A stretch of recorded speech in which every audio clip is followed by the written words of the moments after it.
Hello and welcome everyone to the first session of the Novo GURPS live role-playing tabletop game. I'm very excited to have my close friends with me.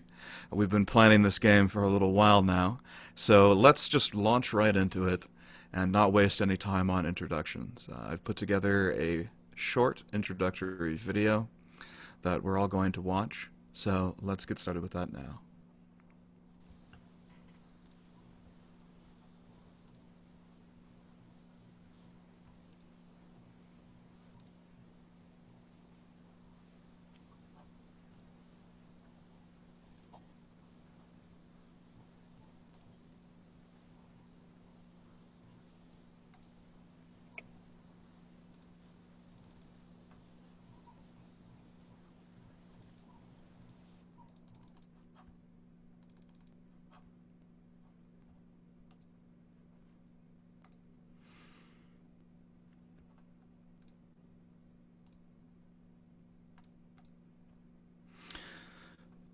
Well, it's not starting for me. I take it it's paused for everybody else as well?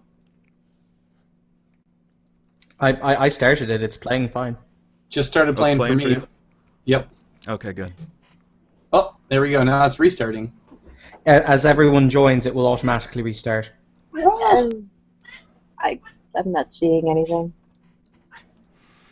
Alright, we're going to go ahead and view this directly in YouTube. The link is in the chat, so why don't you guys all go ahead and open up a new tab.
Alright, and there we are.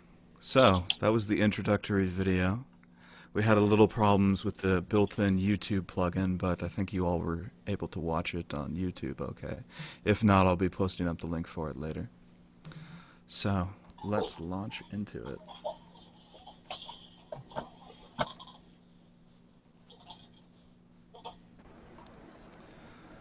Alright. It is an hour before sunset. The sky is canvassed with strokes of vermilion as a VTOL helicopter erupts from the bottom of the cloud line. Sasori Masuda stares out of the passenger side window down at a Yakuza tanker ship, the SNY Luo Yang, adrift in the waters below. His ship, though he was reminded that its guests are not yet among his possessions. Sasori straightens his posture in anticipation of an urgent, albeit foreign, meeting. Today is January 5th. In the year 2050, the Taiyan, or Great Peace, the most auspicious day of the Japanese week. Sasori knows this. His men know this.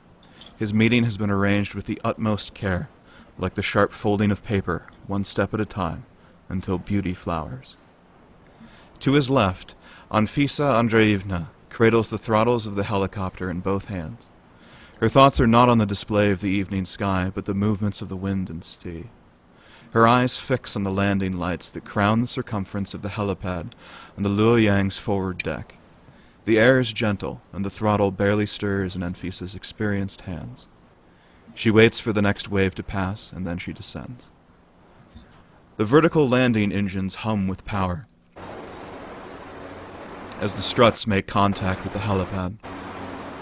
Looking out of the window, you can see a figure waiting for you on the forward deck. He opens the passenger door to the helicopter as a gust of cold winter air rushes past your face, spurred by the slowing rotor, filling your nostrils with the ocean smell of sea and salt. As you step out of the helicopter, the figure approaches Sasori and gives a slight bow of respect. You recognize him as one of your Kyodai, a high-ranking soldier in the Sumeragi Kai Syndicate. He speaks to you through a microphone in his helmet, his voice distorted by the instrumentation. A message for you, sir. The English decker, Wintermute, informs us that he will be unable to attend the meeting, but he wishes you good fortune.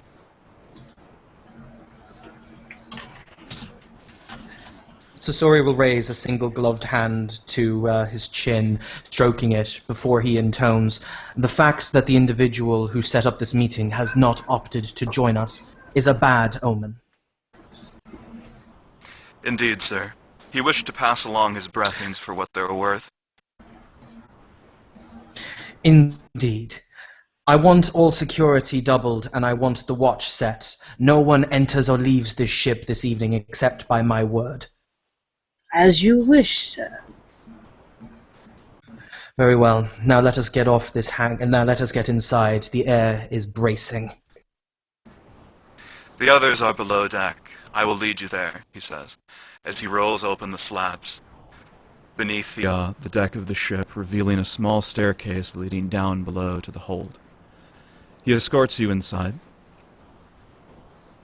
down into the belly of the Luo Yang.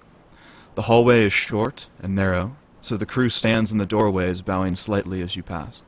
As you travel down the hallway, the familiar odor of lemon-scented hinoki wood, burned as incense, grows more and more powerful. Soon you reach the entrance to the baths. You can hear the sounds of conversation inside. The lieutenant stands to one side, waiting for you to enter. He says to Anfisa, Will you be joining the Kushaku inside? I will. Of course, ma'am, and he takes up his post outside the door. You enter the bathing room. All of your guests are here, as expected, save only the elusive Wintermute. Juan Lebedev is here to secure Yakuza support for his political aspirations in Washington State. Underworld liaison Qiang Yin will facilitate the illegal transfer of goods to and from Los Angeles for a cut. Frederick Mendelssohn performs maintenance on the augmentations of Azmi James, an arms smuggler who hopes to steer his merchandise through the developing African-Japanese channel. So, we'll start the conversation in a moment here. I just want to add that the first time each of you speak in the scene, I'd like you to give a brief physical description of your character. So, with that, let's get started.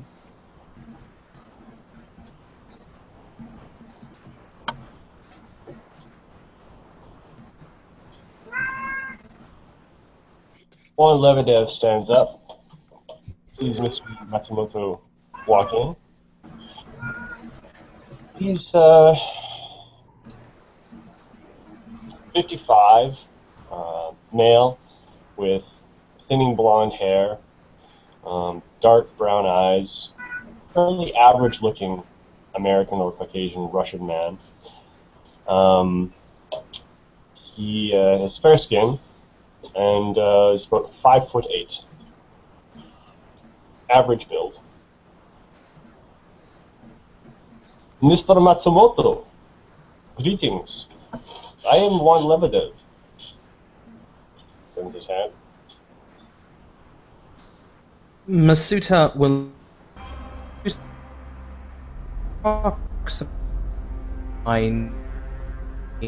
You're muting his yourself body- here.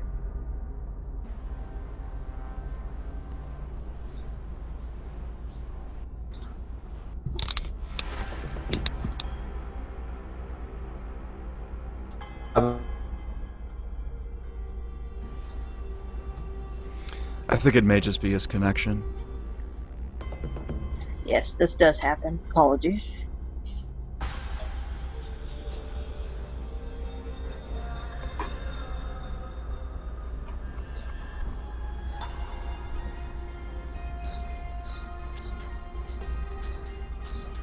I'm hearing music in the background. Is that you there? Yeah. How's the volume level? Fine. I was just making sure it wasn't like video, but it's not. Alright, well, we don't have to wait for Evan if you guys want to pick things up. Keep in mind what each of you are here for.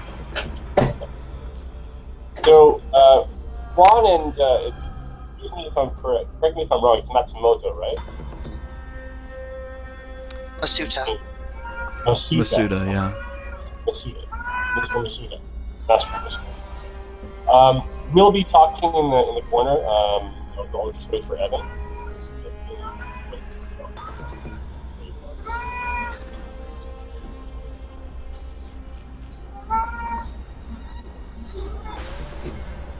Tony, is there anything you can do about your cat? Is he? Yeah, hold on. Sorry, is he causing a ruckus? But, yeah. There we go. Alright, well, I don't... And Fisa does not have anything to say necessarily, but she will take up her position next to what would be her master, as it were. Obviously, her boss. She is a head of security, heavily armed, and not afraid to show it, certainly. Pushing 40 with a very long stick. She's clearly a Russian paramilitary who's been privately hired to work as bodyguard and chief of security for Masuda.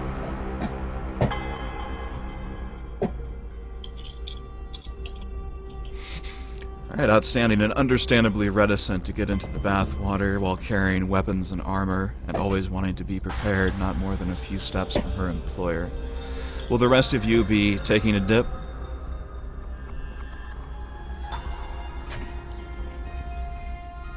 Put it this way, is anybody not wanting to strip down and go into the bath? Juan's already naked. Alright. I'm likely not to go into the bath. Yeah, you're taking a look at Asmi's augments, some of which seem to be... The kind way to put it would be experimental. It seems likely that some of them might have been purchased from less than a direct line vendor, let us say. Such they can be prone to being temperamental. So over next to this gun runner, there's a man in a lab coat, and he looks vaguely Asian in features, but wearing a suit under his lab coat. And he's fairly young. He's intently poring over these to see if they are likely to keep functioning in the near future or are probably going to conk out in a couple seconds. And he's not quite sure which of those it is yet. Okay, why don't you go ahead and we'll have our first roll here of the night. We'll make it engineering repair, which I believe is IQ -4 if you don't have it.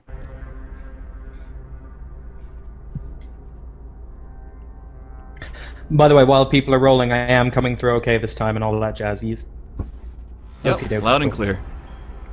It's I think well, it was the music that fucked up the bandwidth, but you know, c'est la vie. it would be IQ -4, but it's actually IQ -3 for me because I have a talent. Okay, and you got a 12. So that you just barely succeed. Okay, so you're able to tell that the augmentations are going to keep on working for the near future, but there's been some very interesting jury rigging going on, and you're pretty certain that if you were to take a look at it for a bit longer, maybe take him over to the sickbay, you might be able to ensure that they don't power down at the worst possible time, i.e. under stress, which it seems they're likely the way they're wired. Osmi is often his own mechanic in the field, and he is not an electrical engineer.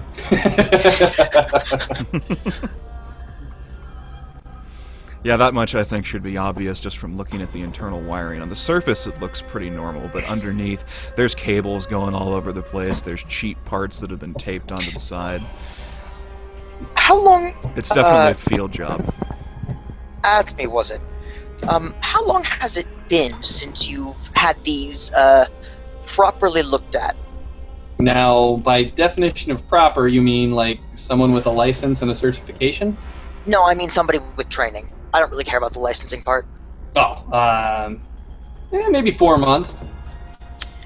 Yeah. Well, wherever you got these, they might need to be looked at a bit more often than that, since they're a little bit, just say they won't really be able to take much stress. Ah. Well, thank you. I'll get him looked at. That would likely be a good idea. He'll disrobe. He's a tall, lanky, about 6'4", Middle Eastern of Pakistani descent, mixed with some American. Everything white, because that's what Americans are. He's got extensive cybernetics to his arms, his legs. There's scarring indicating some sort of internal organ replacement. His eyes are both replaced. You can tell due to the articulation of the retinas and all that, you know, the weird little focusing lenses instead of normal human eyes. All of it's, like he said, pretty mishmash, thrown together, definitely not all from the same place. He'll disrobe to his small class and climb in.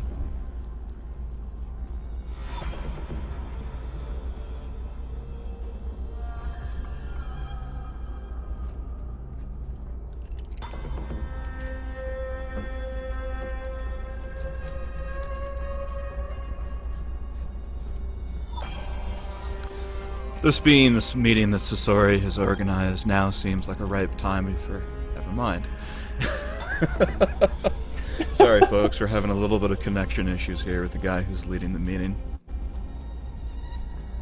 Well, in the meantime, a young girl dressed in traditional Japanese dress enters into the room on soft footsteps. You barely notice her enter, but she gingerly places a large jug of sake near the water's edge and offers a plate of sashimi to anybody who wished to partake. Osmi will take him up on the her up on the offer. He'll give her a bit of a lecherous look, trying to be gentlemanly, but he's can't help himself. She grins meekly, clearly used to the attention, gives a slight bow, and exits the room.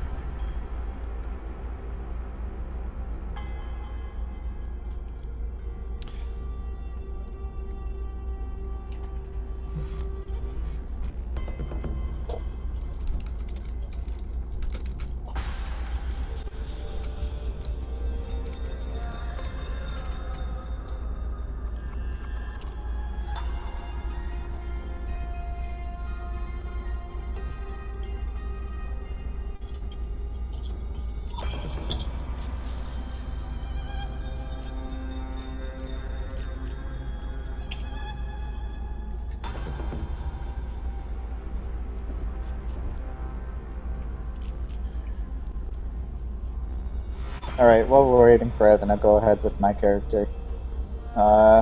Keying in stands in the corner, kind of hesitant to disrobe and enter the bath in the face of so many new faces, and also trying to uphold his own facade.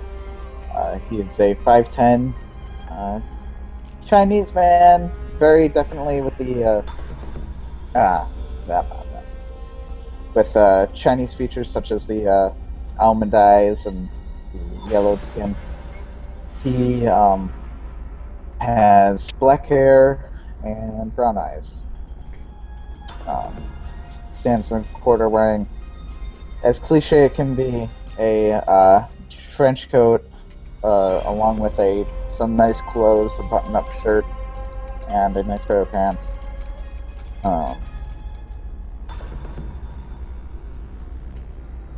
Yeah, that's it.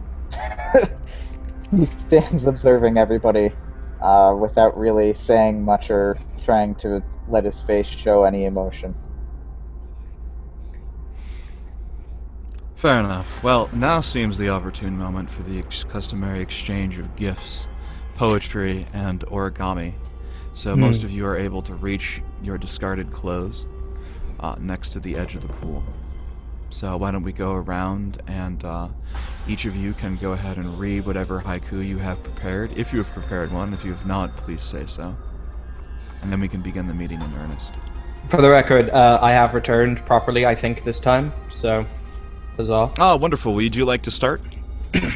Indeed. For the record, Masuta is a reasonably tall man for being Japanese. He stands at about 5'9", 5'10".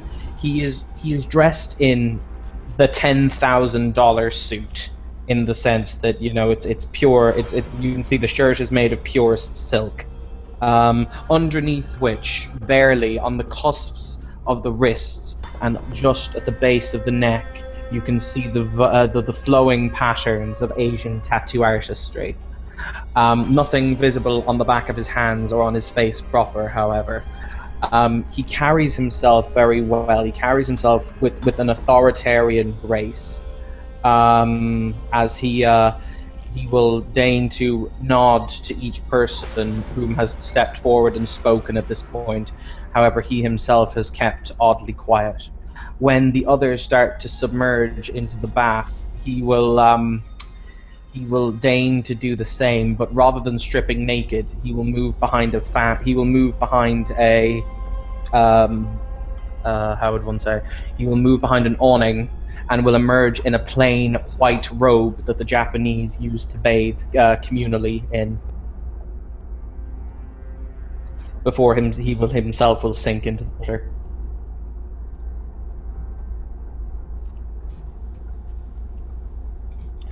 Yes, by all means, Haijinaku is an important part of my nation's culture.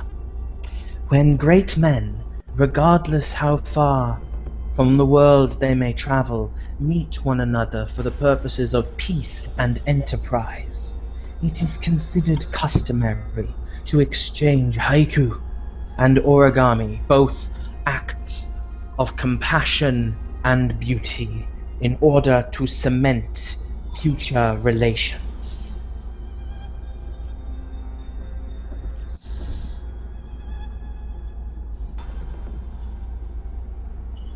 As the traditional partner in this relationship, Juan Lebedev takes this as an indication for him to begin. Juan puts his hand over into the garden, flicks his fingers. God brings over a small box of water. Masuto-sama, I'm not sure if you're familiar with the story of Ru and the Lord. Ru and the Lord would often go to sleep together in the mornings. Is that better? My audio I think better? it's about the same. I think it's the music's a little loud. It kind of cuts over him a little bit. Can you turn it down? Well, it half? certainly doesn't help, but it's already on 3%. Oh, okay, Is wow. his microphone. I can Is it hear better? everybody else fine over there. Can you hear me clearer then? Try Is that speaking better? again. Hello? It's a little bit better. Hello? But can you Okay. not turn the audio on your microphone up at all? No, I don't think you can. Let's try. This better? This better? That better? No, it's about the same. I tell you what, just go with it, and we'll eke out as much as we can. Okay. Okay, is it better if I get closer? Can you hear me now? Yes, that definitely is. Also, we get to see your lovely eyes. You're so pretty. And some tonsil. What I'm going to do is I'm just going to mute my face so I don't look like a giant head, and then I'll talk. That's completely fine. Masuto-sama, Rue and the Lord would often go for tea together in the mornings. The Lord was very, very proud of the garden that he'd grown, and he took his friend Rue to see his garden. Rue looked at the garden, did not seem all that impressed. The Lord, insulted by this, asked him, why are you not impressed with my beautiful garden? I've tended this for a decade now, or more. And Rue exclaimed, I've seen many gardens, but there is no garden that is as beautiful as the garden of orchids. After which the Lord became obsessed with orchids and demanded that his entire garden be destroyed and replanted with a field of orchids. Rue exclaimed that he would tend this garden for the Lord and show him the most beautiful garden in the world, a garden full of orchids. And if he did not, in a year and a day, the Lord could have his head. So each day, Rue would tend this garden, and they would go for tea, and the Lord would ask, when will the orchids bloom? When will the orchids bloom? Rue would tell him, patience, patience. Eventually, spring came, and the orchids were fully grown and about to bloom. The Lord was very excited. The day that he felt that they were going to bloom, that Rue promised him they would bloom, he went out to look at his garden, and all of the orchids had been destroyed. Furiously, the Lord walked into the tea room, and there, in a beautiful vase, was the most delicate, incredibly perfect orchid out of the entire garden. When the Lord saw this, he laughed and wept and embraced his friend. So with that, Juan hands the box to Masuto-sama, and Masuto-sama opens it up, and he sees a perfectly crafted origami Vanda orchid resting in a teacup. The genus and its allies are considered the most highly evolved of all the orchids. It's the purple orchid, rather small orchid, and cup, slightly broken, with gold plating used to hold it together, which is a sign of friendship, once again, of fixing broken porcelain in Japanese culture. So with that, as soon as Masuto is holding the orchid, and I've written you a haiku as well, Masuto. Heaven hesitates, the razor and Mayflower forever weather. Little sign on the card he hands to him. Masuta nods his head and says, an excellent story and an excellent haiku. And he will nod his head deeply as a sign of respect to Lebedev. Becca, did you get into the bath or no? I wasn't here for that. No, she's elected to take an armed position just in the corner. She's trying not to be imposed, but she's clearly watching everyone with quite the interest. Masuta will calmly hold the box up in the water for her to take out of his hand. And so she'll that it gladly doesn't get approach wet. and bow deeply and take it from him to free his hands up. Who would like to present their gift next? As host, it is customary that I should go last.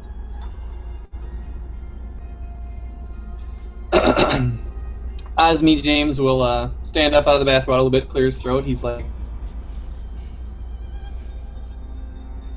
I didn't have too much time to prepare a suitable haiku, so I hope that this is an acceptable substitute. He looks at everyone. A panda walks into a burger joint, orders a burger, pulls out a gun, shoots the waiter, and leaves. The waiter looks up and says, "What the hell is wrong with you?" And the panda says, "I read that pandas eat, shoots, and leaves."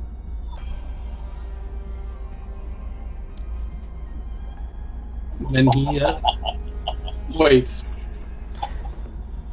The Masuta's face doesn't change as he inclines his head again and simply says, "I thank you for your words of wisdom. Arigato." He'll sit. And then he has a small little box with a piece of jade jewelry in it. And he'll present it. The jewelry causes a slight upturn of Masuta's thin lips as he says, "Ah, arigato. This I will treasure eternally." My pleasure.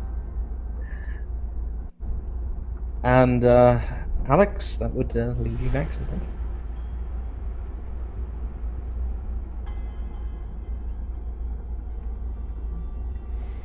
Alex, I believe you're muted. Yeah, we're not hearing you, buddy. Sorry about that. I muted my thing so that my laughing didn't overthrow everybody. Anyway, Kiangian approaches the bath from his sectional wall, considering he didn't descend into the bath himself. He holds out an origami dragon made out of that. If you want to check the link in chat, I can't really explain it.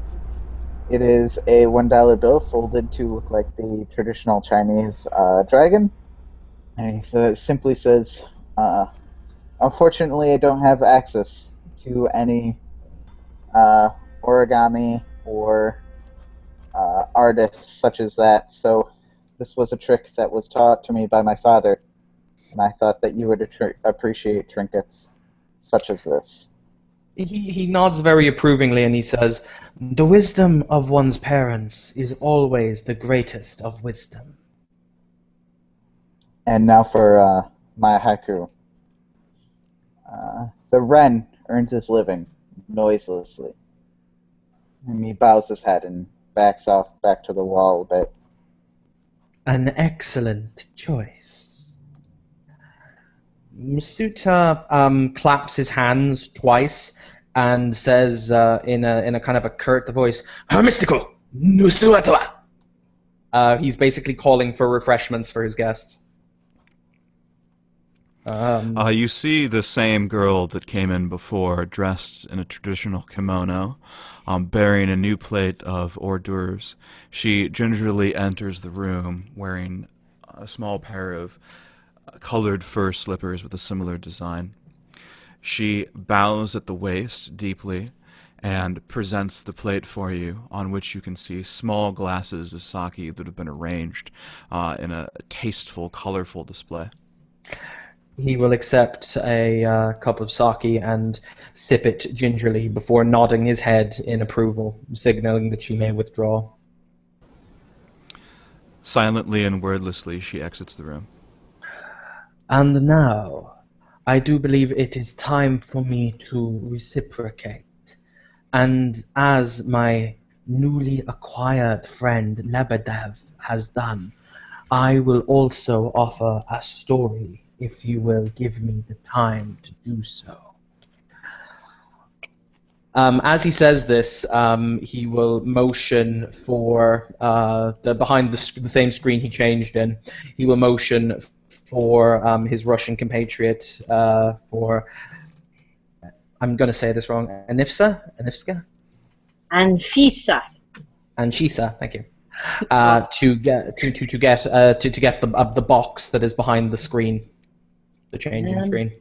She's not nearly anywhere near as elegant as his other servants, but will just gently go along and handle it with care before approaching and getting on her knees and offering it to him. Arigato. he will take the box and he will sit out of the bath. He'll actually lever himself up so he's sitting with his feet still dangling in the warm water before he opens the box. Inside there are 3 beautifully crafted origami frogs. Beautifully crafted, with delicate eyes, webbed feet, etc. And he will say, once before now, there was a scorpion who knew that it must cross the vastness of the raging river. However, as the scorpion made his way towards the only bridge he knew, he found that it had been stricken in the recent weather. The rainy season, as you would say, had struck it down, and now the scorpion had no way to get home. And it did wail, and it did lament at its pitiful situation. However, as it wandered aimlessly along the river bank, it found a large bullfrog sitting, sunning itself on the river bank upon a water lily. And the scorpion cried out, friend frog, can you see me safely to the other side of the river?" The frog looked to the scorpion and simply said, "I am afraid not, friend scorpion, for if I do, then you shall sting me, and we shall both surely die." And the scorpion said in a pitiful voice, "Oh, no, no, my friend, for if I was to do that, we would both drown, and I need to get home before the evening." The frog thinks upon this statement for a moment before he acquiesces to the scorpion's request, and the scorpion clambers upon his back. So it is that the two find themselves swimming across the river. Now, as they near the opposite bank, the frog feels a sharp pain and knows, oh, he knows that the scorpion has stung him. As his life fails him and his limbs clench, he knows that he is about to die. And he asks the scorpion, he says, "Friend scorpion, why have you doomed us both?" The scorpion whispers calmly in his ear, "Because it is in my nature, friend frog, and because I can swim." And the haiku that I deign to offer is equally as simplistic. From high above, tree-topped thrones in budding bloom, vibrant spring persists. And he will pass the box around so that each one of you may take an origami frog. Juan reaches into the box, considers the story, looks at Masuta, takes the frog, swallows it, and he says, now I will always have it with me and know exactly what is behind it.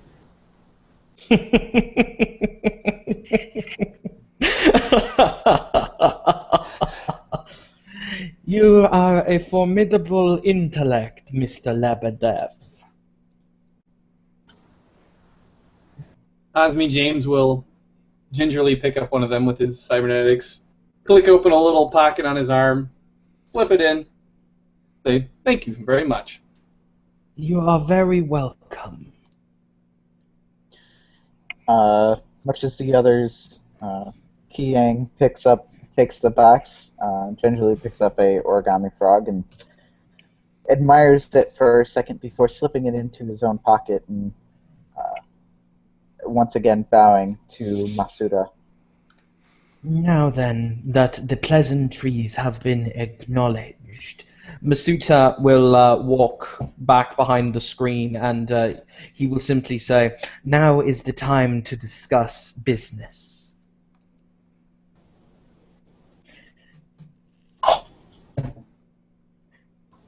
You have all come here for your own reasons.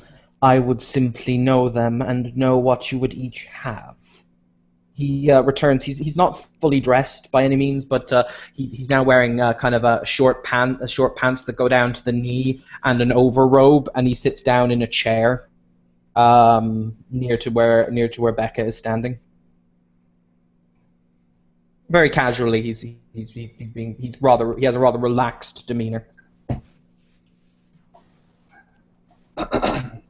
Osme James will speak up.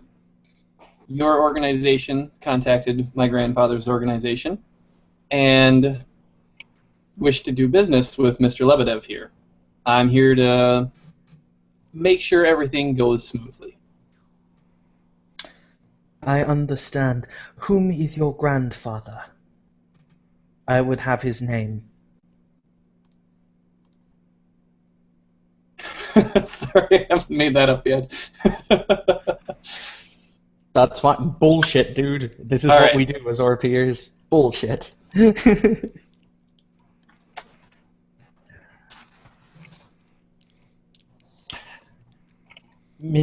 tell you what Mr. Labadev, I was led to understand by our mutual friend that you had rather many requests to make of Sumiragi-kai. Many requests. I would never request anything of a friend other than friendship. I propose that in extension of our friendship, I provide opening for you to bring business to the United States, specifically Washington. Now, port of calls in Washington would not be such a big problem if political connections were facilitated. In order to facilitate political connections, politics takes money. I require some of your good grace, so consider it an investment in your own business. And I, here to facilitate such exchange. How much money do you require, Mr. Labadev?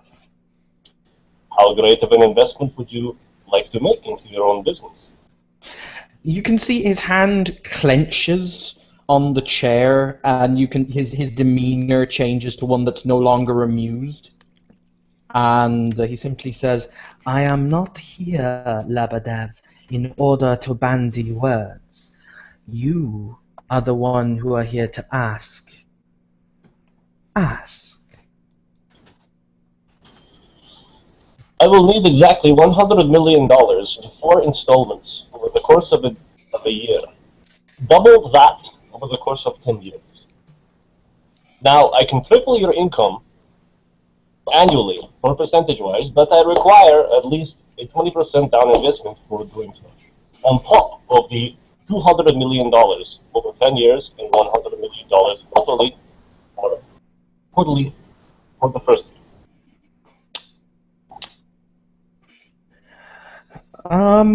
Bertrand? Yes.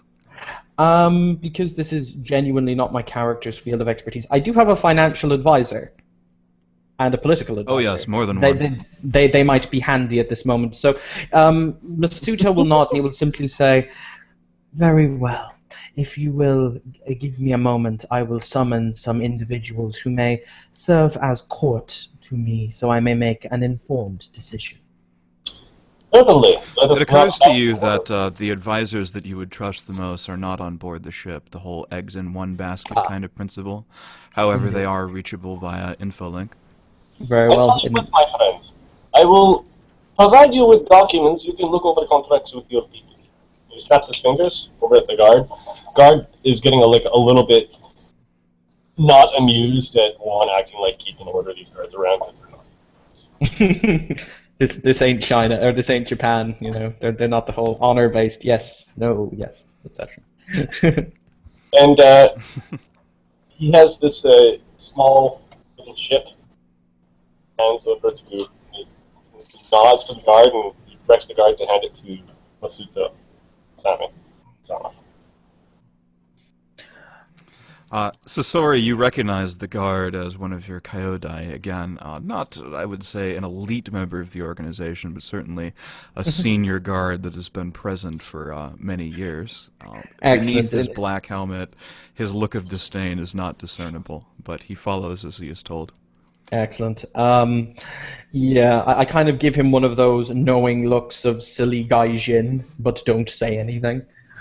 I will take...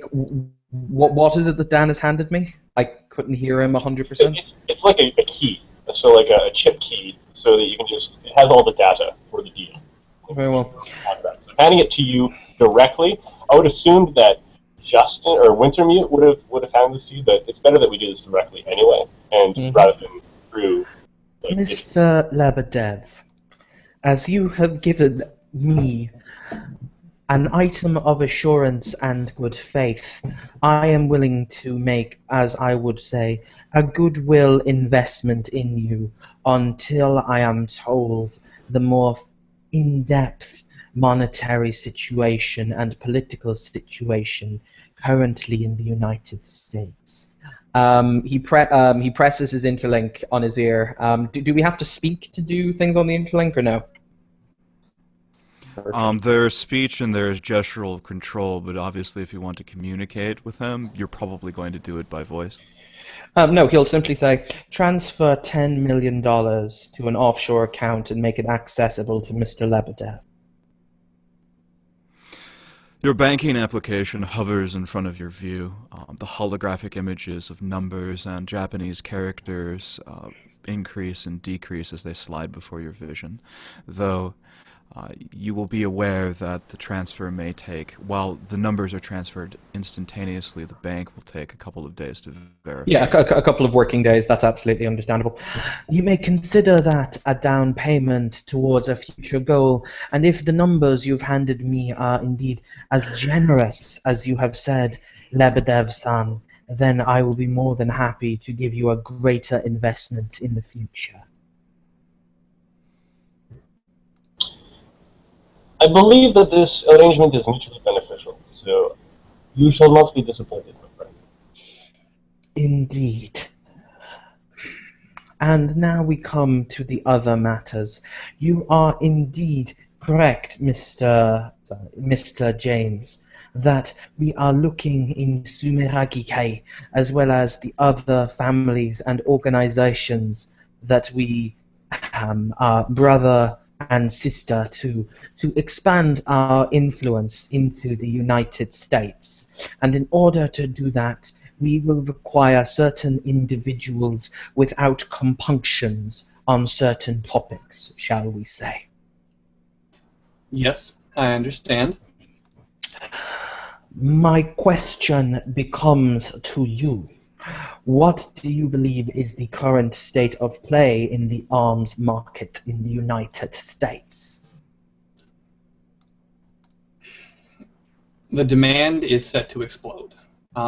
Between my grandfather's organization in Pakistan and my father's smuggling operation on the West Coast, I believe that anyone who is investing in this sort of thing or looking to purchase any contraband or smuggleable goods is looking to make a great deal of money. We will require infrastructure in the western coast of the United States, and that is why I am to understand Mr. Yin has opted to join us. Is that indeed correct, Yin-san? It is correct. I am here representing my organization, the 7th Division, to help facilitate the movement of goods and money, such as those large transactions, through our own organization and dummy corporations that we also have set up in the United States.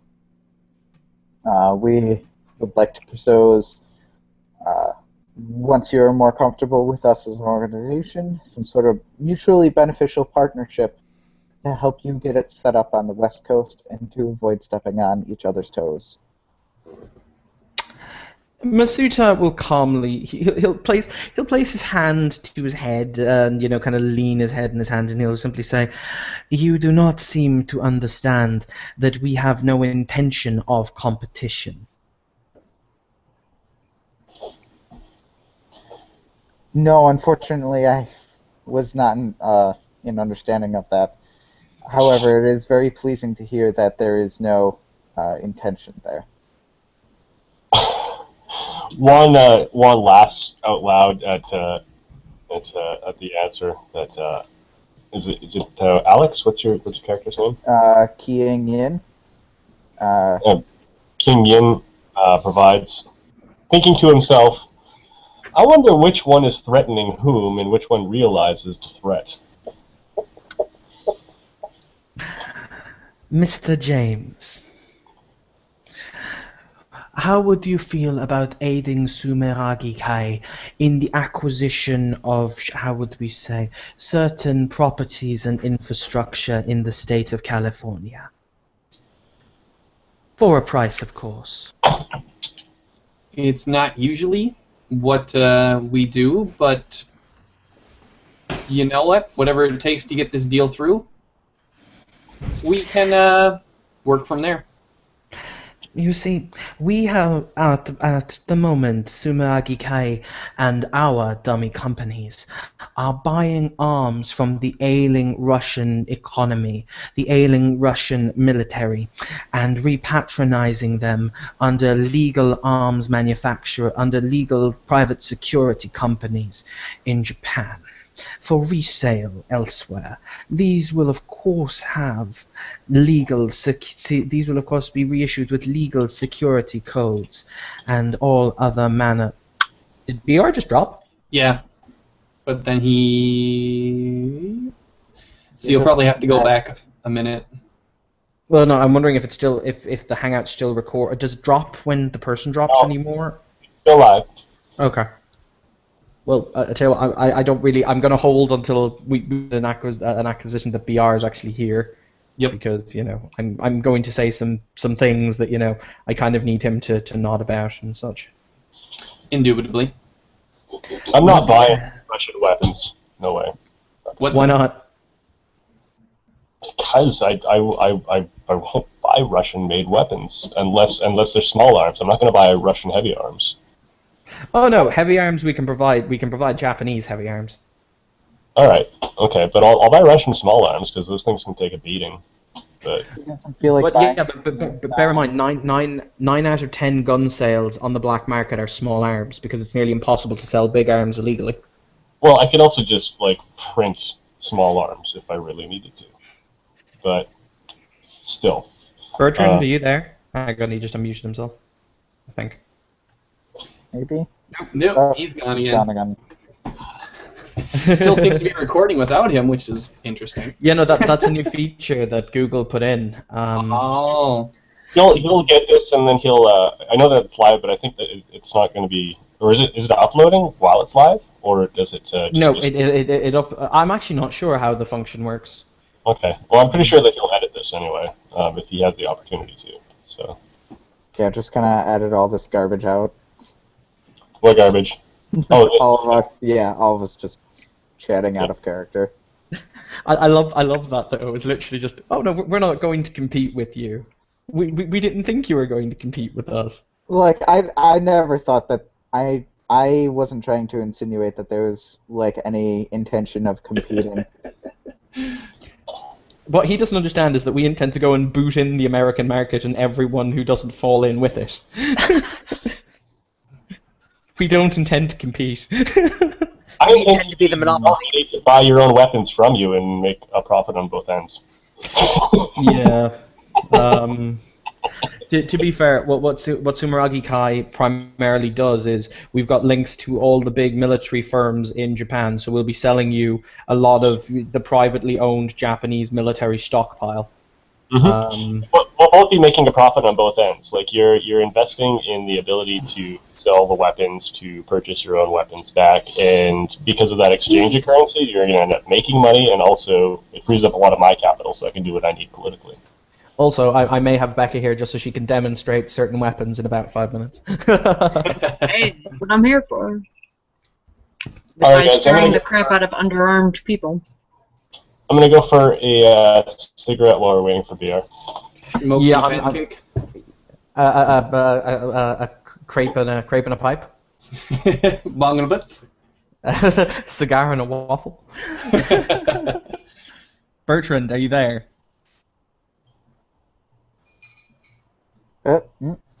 Maybe. We can't hear you. Microphone.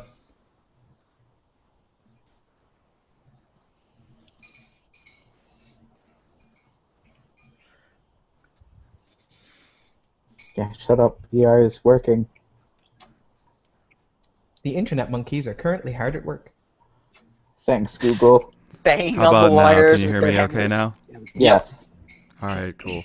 Sorry about that. My computer blue screen, probably one of the hundreds of programs that I was using to bring audio into the Hangout, but Yeah.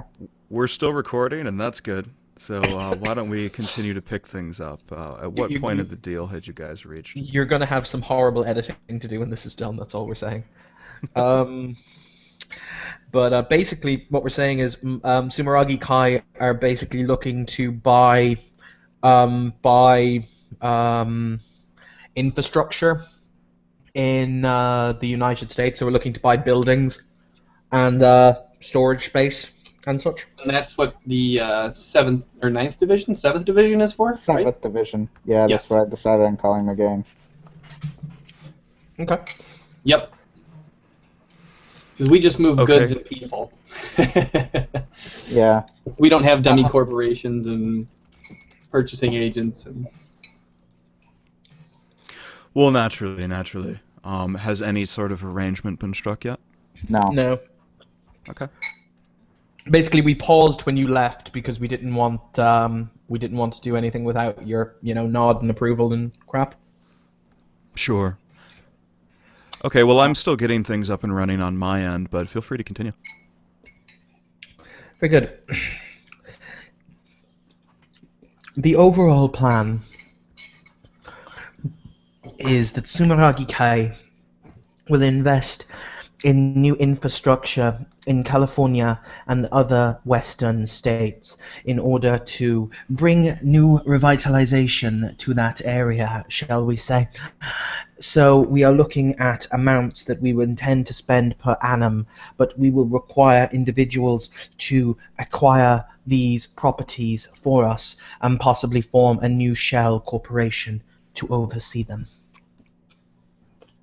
In exchange, we are more than happy to give a percentage of the profits from these establishments back to those individuals, as well as having it be known that they are our friends and allies.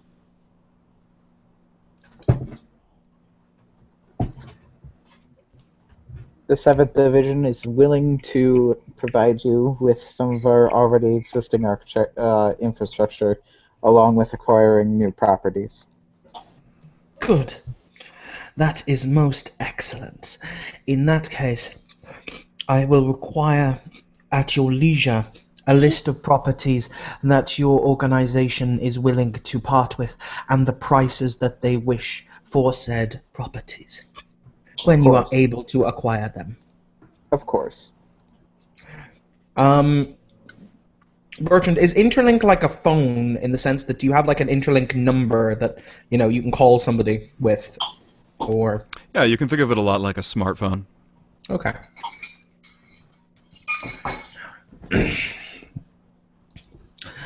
For reference, it's InfoLink. Infolink. Okay. Thank you, Thank you, Nico. Thank you, Bernico. Or Burko. Thank you, Burko. Pico? Nico. Biko. Thank you, Biko.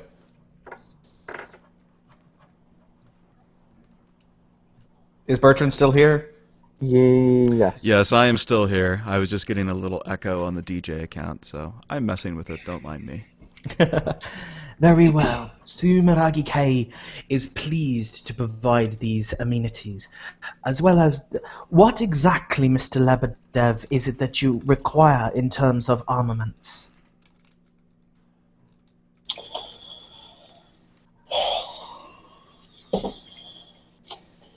Like I said, everything is in those contracts, if you just would like to go over them.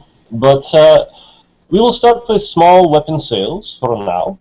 I will buy Russian small arms, but we do require higher efficiency for heavy arms when we do require heavy arms. We will... Are you planning to wage a war, Mr. Lebedev? Masuta says very pointedly, contemplating large arms, because in this era, large arms are things like bazookas and tanks. Mm-hmm. Planning to wage a war? I'm just planning to provide security for the Washington resistance.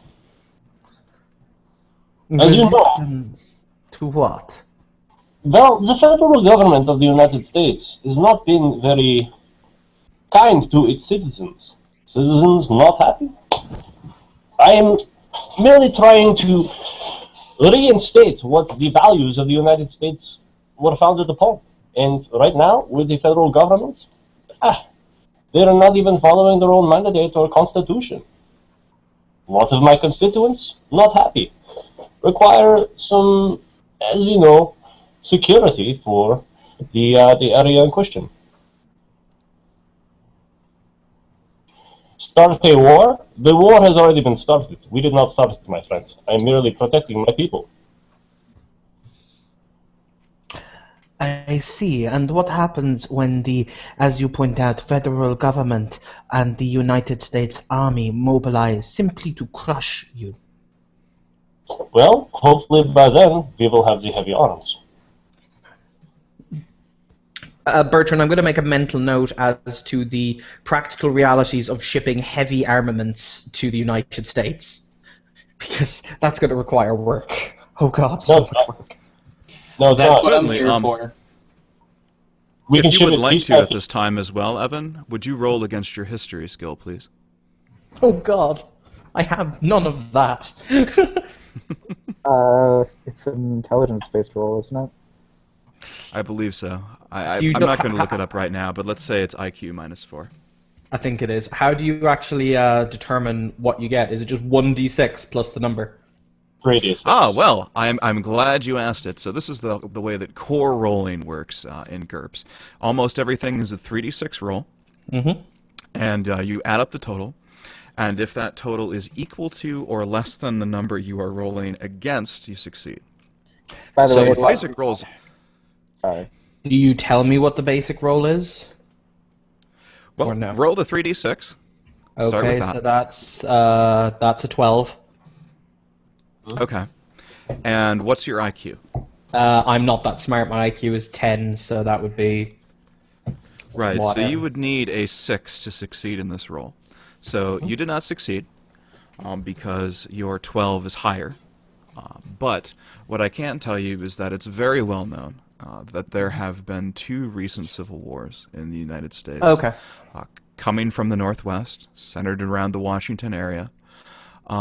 Neither of which has succeeded, but has managed to cause a significant amount of trouble to the United States government to the point where much of that region is now under martial law. This may impact your gun smuggling abilities, depending on where you decide to smuggle them into. That's why we have Mr. Gunsmuggling McGee over there. Very well. I will look into... Small arms will not be a problem, no. However, we will look into the practicalities that are large arms shipments into the militarized United States-controlled areas of your homeland. As I feel it would be remiss of me to refer to you as an American under the circumstances.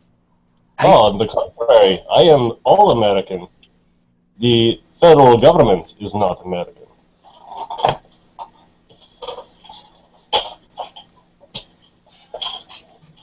What I propose is that we ship when we require heavy arms, we ship piece by piece and assemble in the United States rather than ship wholesale. Correct. All you need is the vital components to form them. The rest can be fabricated on site, shipped in as base goods. It's pretty standard. Hey, I shall not doubt you in your expertise, he says with a bow to, with an incline of the head to Mr. James.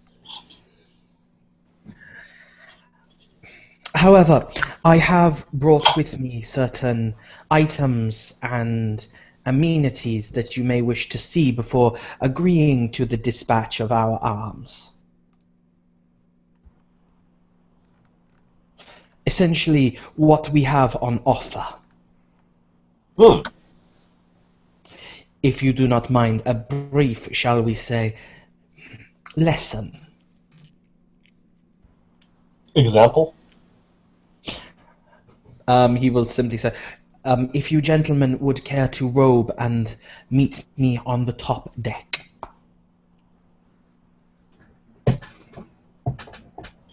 Juan looks over at Asmi.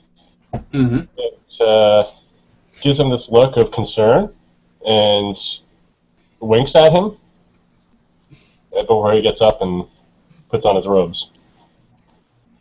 Osmi smiles a little bit, shakes his head, and begins putting his clothes back on.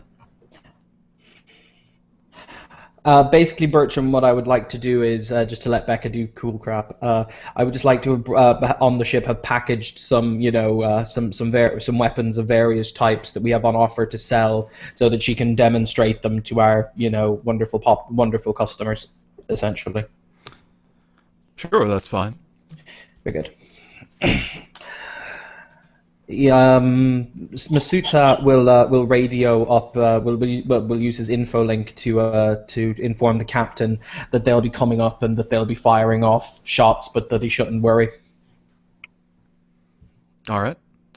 The message, I assume, is broadband to the other crew members, the Yakuza crew members on the ship. Yep. Okay.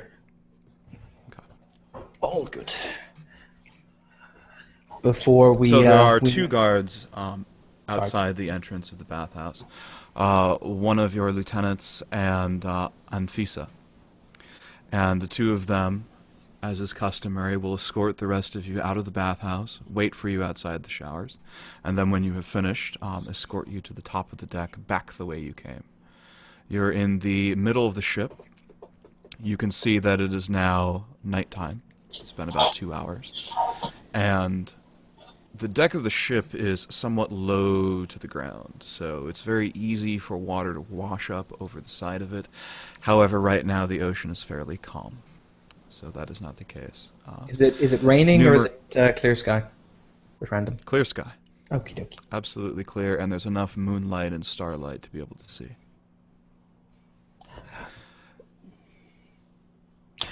I will just request for the sake of this demonstration that we put on, some kind of. I assume we have like high voltage lighting that like spotlights that we can shine onto the deck, because most large ships have those. Yes, there's spotlights that are pretty close to the bridge, which you can see in the back of the picture there. Excellent. He will have the armaments, which are they weren't needed for the security staff, so they've just been loaded into into plain wood boxes and packed with straw and other insulators. And they will be brought out in order to give a decent show. Before he basically he has the boxes cracked open, and you gentlemen may move forward to inspect the merchandise while it's still in its containers.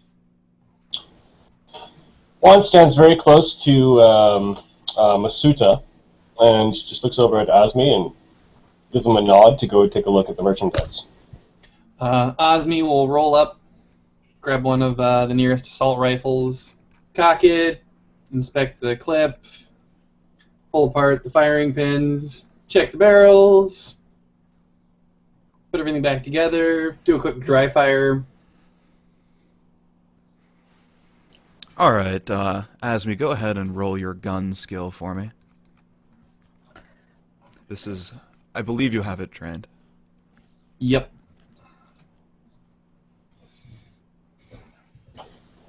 11. I probably put it back together wrong a little bit. I'm guessing that you don't have...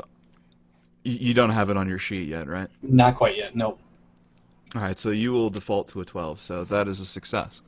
Huh. This weapon is top-notch quality. You love the smell and the feel of a weapon that hasn't been fired before, as this one clearly has not. Fresh off the market, very, very high quality. The trigger pull is a little stiff, but you figure you can break it in. Masuta will look to James and he'll say, "No, no, no. That one is my gift to you." Oh. He will grab it and clip it onto a little harness on the back of his jacket. My appreciation. They are top-notch quality goods. These are spectacular.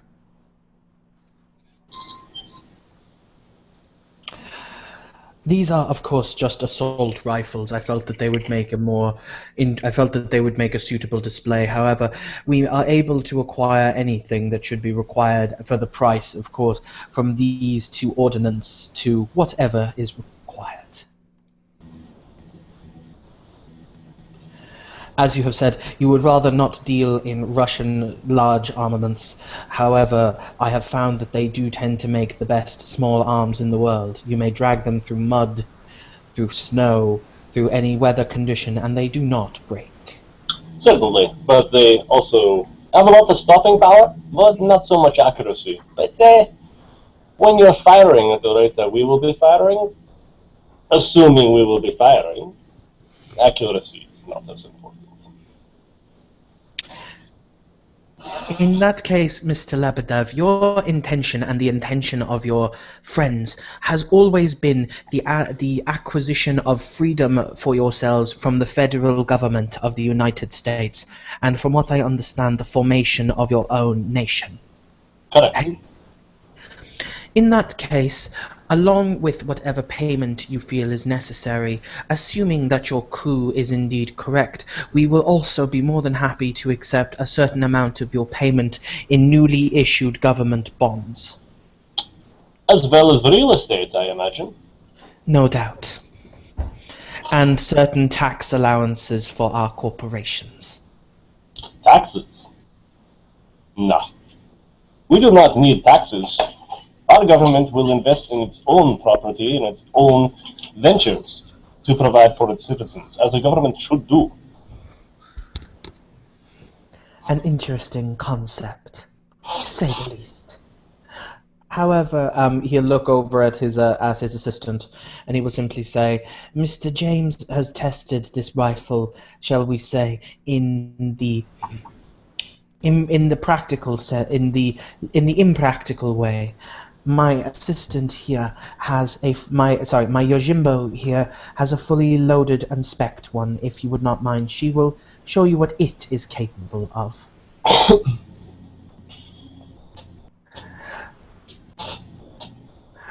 All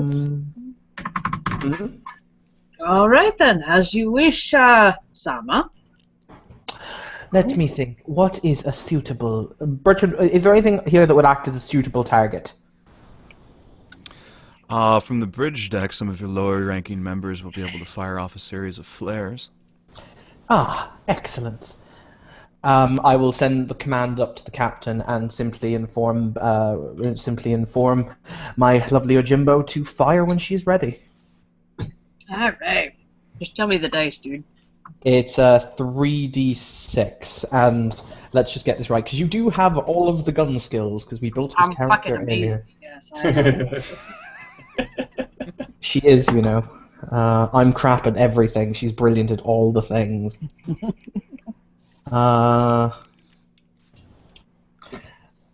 Evan? Yes.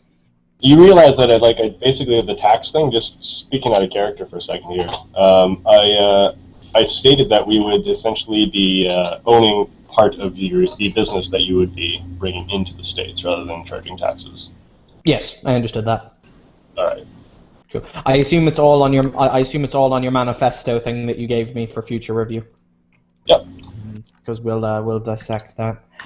All right. So Becca, roll 3d6 because I'm kind of interested to see how shooting works because we've never done it. Very carefully. Very shit, apparently. So Murdered yourself a flare. No. Did I? Yeah, low's good. low was good. Oh, shit. I didn't know how this game worked. I'm sorry. It's like All right, golf. fair enough. One of the, I don't even need to take into account the modifiers for that. I mean, Jesus, that's almost a crit. In the distance, you hear one of the crewmen shout, Hajime, as the flare rises up off the bridge of the Luoyang. It lights up the night sky, and with an expert shot from the hip, no less, Anfisa scores a 3-round burst directly in the center of the flare, which explodes, pieces of it falling into the ocean before slowly going out. I would like you to roll something as well, if you could, please, Anfisa. I'd like you to roll against your perception. And I believe that's a 10 for you? Okay. Alright. Yeah, it's a 10. Completely forgot about the. Oh, I hate this book with all of its skills. You're getting there. Otherwise, you can ask. VR knows all. I know. So yeah, that's just another 3d6 too. Okay. Wow. Fuck my life. Okay. You notice some discoloration in the water near the forward deck of the ship. It looks from a distance, you can't quite tell what it is, but it seems like there's something moving down there. She kind of hesitates after her display, kind of taking a moment and almost like looking over the edge, as it were, if she could. She'll take a step or two towards it, trying to get a better view. Right. Okay. As you walk towards the forward section of the ship, you notice a large backpack-looking object hurls itself over the front of the ship. And roll your perception again for me, please. Okay. There we go. So that's exactly a 10. All right, you succeed. Your military training enables you to deduce that even while it's in the air, this is a satchel charge with a pretty large radius of explosion. You would think it would be a good idea to get the hell off the deck now. Yes. So she'll turn, and with a rather abrupt, everyone below deck, or wherever the fuck we need, everybody hit in, get off the deck, get off the deck. And she's just literally all but picking up Sasori, excuse me, and charging off with him. Ah! If it helps, the scary thing is that he's probably used to this. Do I need to make All some right. sort of strength check to pick his ass up? Well, you don't. Are you actually picking me? Oh God. Well, if you don't fucking move, you bet I'm gonna save your ass. By force. There is actually a system for this, and we'll get to that. Sorry, Dan, did you want to say something before we get started here? How close am I to that weapons crate? Mm-hmm. You guys are still pretty close to it. You could pick them up in a pinch. Okay, I'm gonna grab like 2 or 3 of the assault rifles before like scurrying down below deck, and as many clips as I can. Do I have time to do There's that? not enough time for that right now, but definitely keep that in mind. There are other when we get armaments started aboard here. the ship anyway. Let's say if there's a clip or two just sitting out, I will steal them immediately. While I don't think we would have the clips next to these in particular. I think it's just Bear in mind, model. we weren't expecting this. These are just for these are just for show. Okay, so they're empty. I just shrug and head on inside. All right. All right, so you guys have announced your intentions. I'm Let's see physically if I can being get the picked up, audio. Bertrand. I have no choice in this matter. All It's right. for dramatic 3. effect, damn it. King just follows them, grabbing his own SMG out of his coat. All right. 3, 2, 1. You guys hear that okay? No. I don't hear a thing. Shit. Oh, I know what I did. All right, I have to change the audio device. Let's try that again. 3, 2, 1.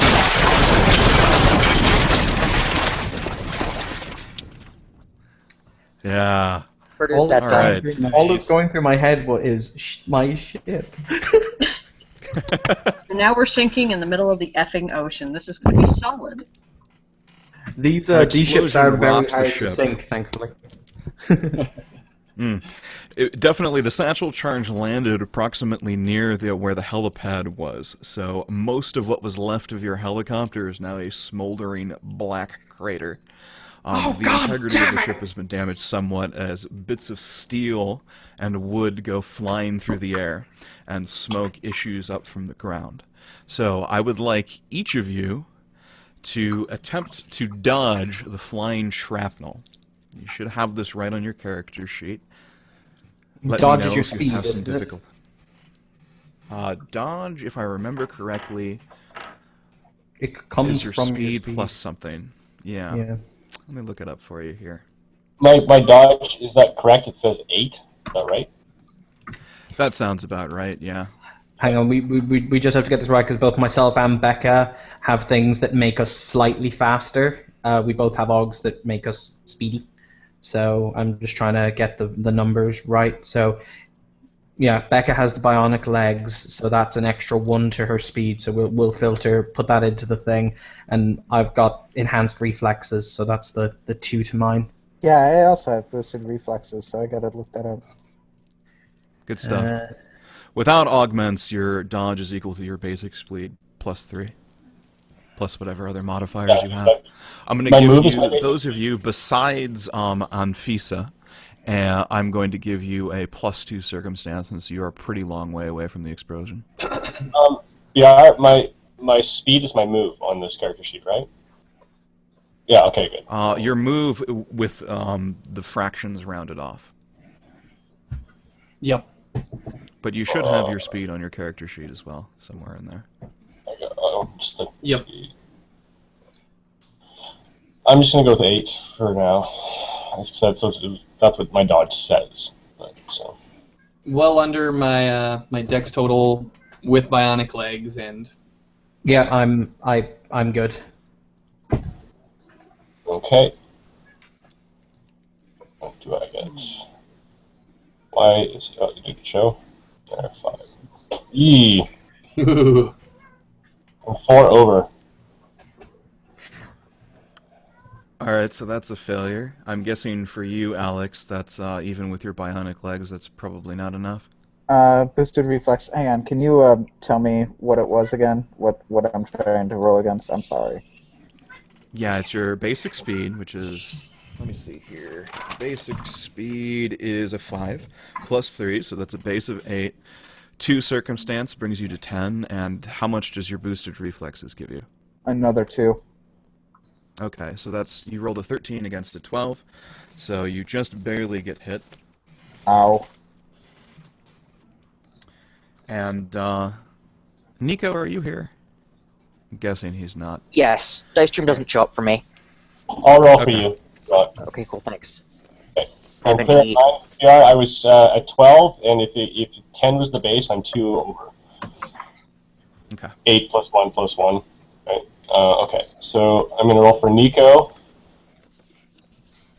3, 3, 3. Hey! You're good, Nico. Excellent. And Becca, what was hers? Because she had to dodge like closer, didn't she, than the explosion? Yeah, she doesn't get the 2 circumstance bonus, but there is a special maneuver for defending someone else. So let's go down to defenses here. I don't usually look up rules during play, but this one is just so cool that you gotta use it. You just gotta. Yep. Combat, defending, here we go. Active defense rules, dodging, sacrificial dodge. Here we go. You can defend a friend by throwing yourself into the path of an attack against him. You're close enough to interpose. So, you use the ordinary rules for a dodge, and if you succeed, you are hit by the attack. So go ahead and roll your dodge. Alright, is that the same 3 dice? Mm-hmm. Okay. There you have it. All right. So, Anfisa leaps with her cat-like reflexes, leaps out in front of a piece of broken shrapnel as it flies through the air slowly, and impacts against her armor. It doesn't appear to do any serious damage thanks to the protection her clamshell uniform offers, but had this been at another location, it could indeed have done some pretty serious wear and tear. As for you, it only leaves a mark on the surface of your shoulder pad. Most of you are able to leap out of the way of the explosion as wood and dust goes flying in all directions. However, some of you aren't so lucky. In the case of Qiang Yin, a sharp piece that probably came from the deck, red in color, embeds itself into his cheek. Oof. He takes, after armor reduction, you take 2 points. Mm. So To the face! Down to 10, 8. I think. Okay. Did you not have a health of 12? I had, on my character sheet I'm looking at right now, which is the most recent one I uploaded to you, I had a health of 10, HP at 10. Okay. Alright, well you'll be able to keep track of that. Yep.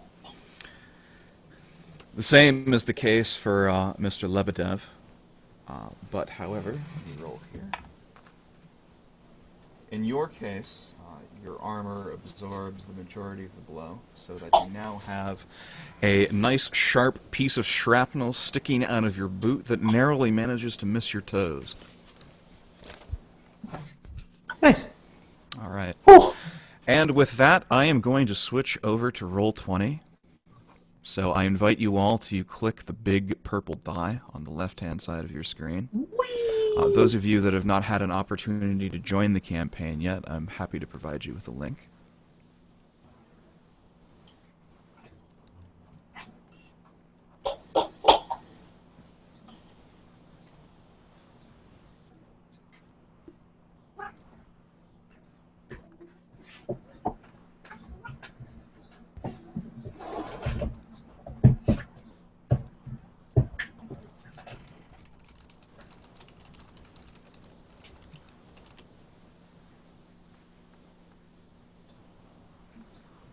Cool.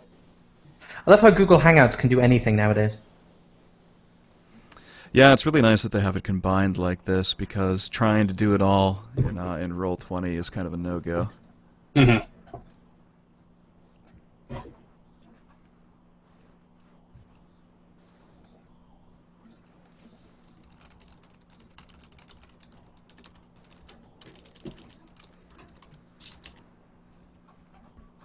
So the ship is to scale at this point, so most of you are going to benefit from zooming out a little bit. I had assumed that you all would be starting in the bathhouse, but that is not the case, so I'm just going to move all of your icons over here. I'm not seeing anything. Give it a minute to load. You know, all I see are all of our names, like GMBR, Alexander C, Doc, mine. It's probably he probably hasn't revealed the ship to us yet. Okay. Yeah, there's a fog of war. The only thing that you would be able to see would be the bathhouse, which you're going to miss if you're zoomed in at all. So zoom all the way out until you can see a piece of the ship, and then center yourself and try and zoom in on that. Oh, there it is. There it is. So that's the bathhouse. I'm now going to reveal where you guys are. You're on the bridge deck. Oh, okay, I have So it now. Cool. There we are. Aha. And I'm going to hide this area.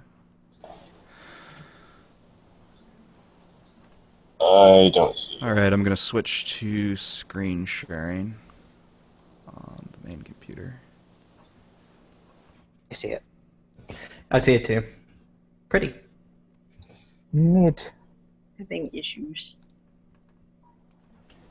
So bad.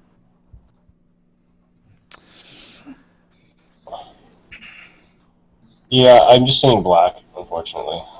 You have to move on zoom the all screen the to way where out. it is. Yep. It's actually hidden from sight. Some of it's up in the far right. It's up in the middle. It's around the middle left hand side or right hand side of the screen.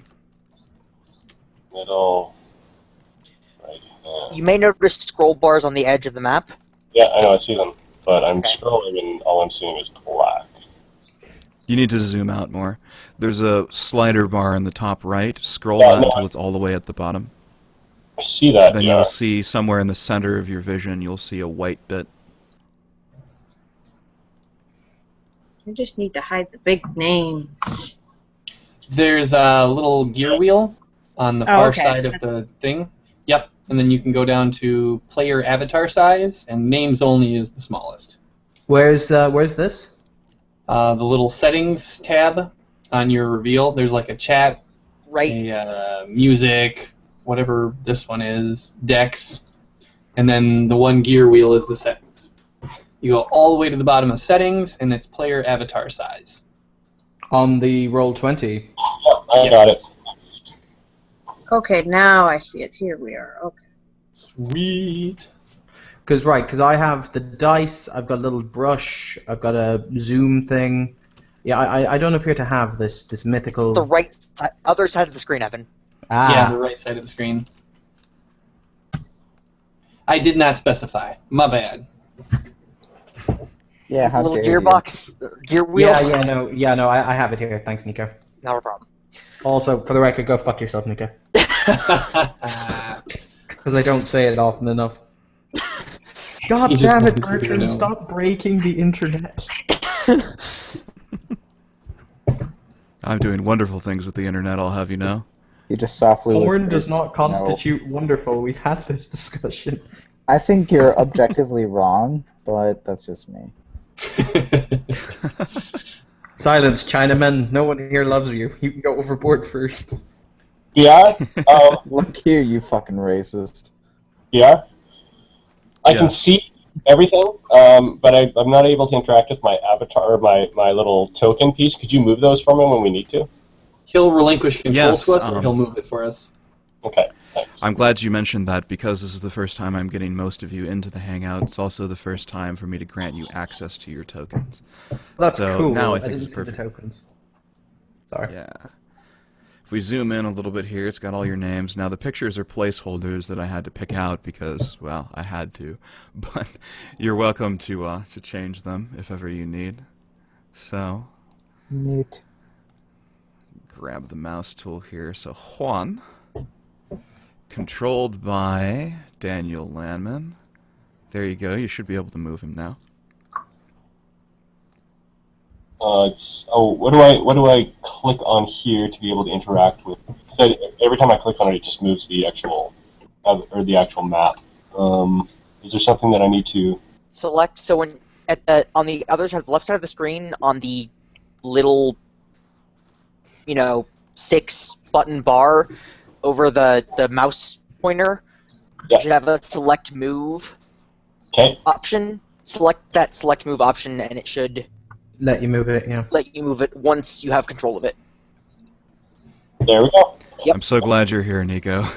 Not a problem. We love you, Nico. Nico doesn't do. This is Nico's life. It is his livelihood. It is his sexuality. Let's move on. I think Yes, you're getting a little totally. bit too deep in there, but sure. I've known Nico for far too long. This Hey, may be John. so. Well, VR or Oh, Nico. cool. When I'll wait for everybody to click on their avatars and be able to move them and test them out. But then I've got another question for that. Yeah, good. Fuck yeah, it's a sword. There we go. Becca, do you want to try to move yours? There we go. So when we see the avatars, we see a red, a green, and a blue circle above them. Those are And your then- health, your mana, and something else. Yeah, it's so what I would use them for in this situation, use the red for your HP, and you can input. Actually, if you click the settings bar, you'll see health bar 1, like the little cog that isn't on the right side, but when you select the character. Yep. And then you can enter the name of it, you can enter what the health is, you can enter, your fatigue points in one of them. I select bar 2 fatigue points, but, and you can do a bunch of other things there. You can also put little markers on your character, so whatever you want to have it be, like, there's a couple options here. It's like the weird crystal ball thing next to the settings, and you can have like entangled with the net setting, poisoned with the vial. Yeah, you can add those to your character. Nice. And it will show up as like a little side thing. Do we all have control of our respective characters now? Good. I have control of yours. Kidding. So And sorry. all of a sudden, Sasori gives Labadev a blowjob. Actually, as a matter of fact, hang on. There we go. Yes, perfect. You got a pretty mouth. I'm gonna keep chasing him around. Labadev, you can't run from me. We are adults. We am.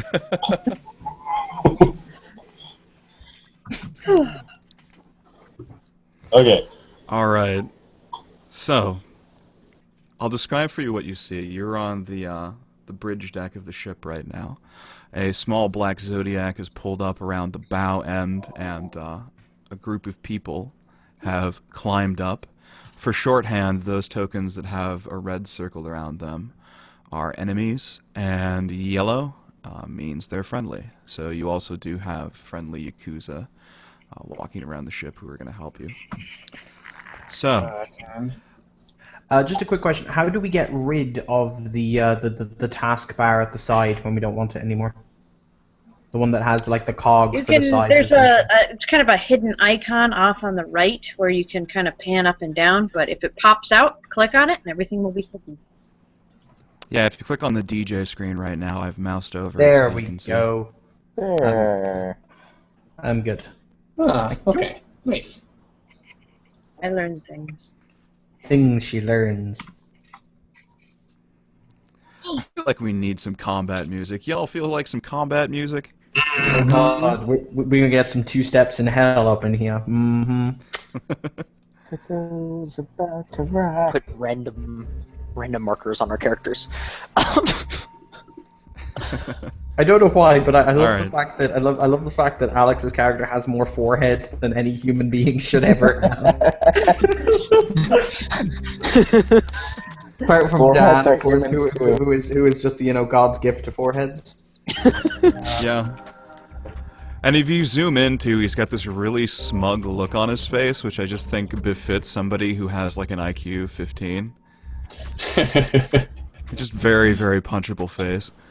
I definitely do not. Good to I have know. an IQ of 13. Excuse me. I have an IQ of 15, Yeah, fuck and I that. have a smug smile.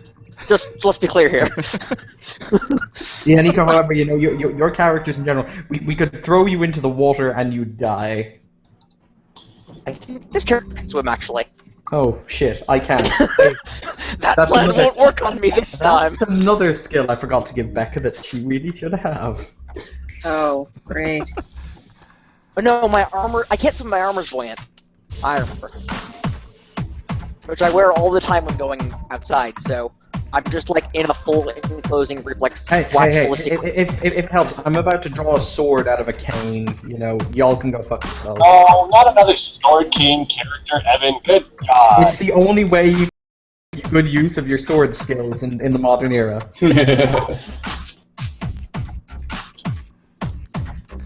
Alright, Hello. so first up in the order, as some of you may know, GURPS does not use rolling for initiative unless you happen to be equal for someone, so we'll be going in the same order every time. And first up is, as you might not be surprised, is Anfisa. So, Yay. Anfisa, you are face down on the deck, your master underneath you, Oh, your fantastic. armor damaged but relatively unfazed. Subtext, you're in a prone position, but you can hear the sound of footsteps coming up the stairway in front of you. Alright, so is there a way to position myself on my feet in front of said charge and, yeah, put myself in a ready position so when they come around the corner I can just blast the balls off of them? The first thing that you would have to do, since you are now prone, is if you want to move, you will have to raise yourself up onto your feet, and that will be your action for the turn. Okay. Okay? So is that what you're going to do? Yep. Alright, so now you are in a crouching position, and we'll move to the next person on the list, which is Kiang Yin. Alright. Just came back. There I am. I'm sorry about that. No worries, bro. It's been happening to all of us tonight. Mm-hmm. Except me.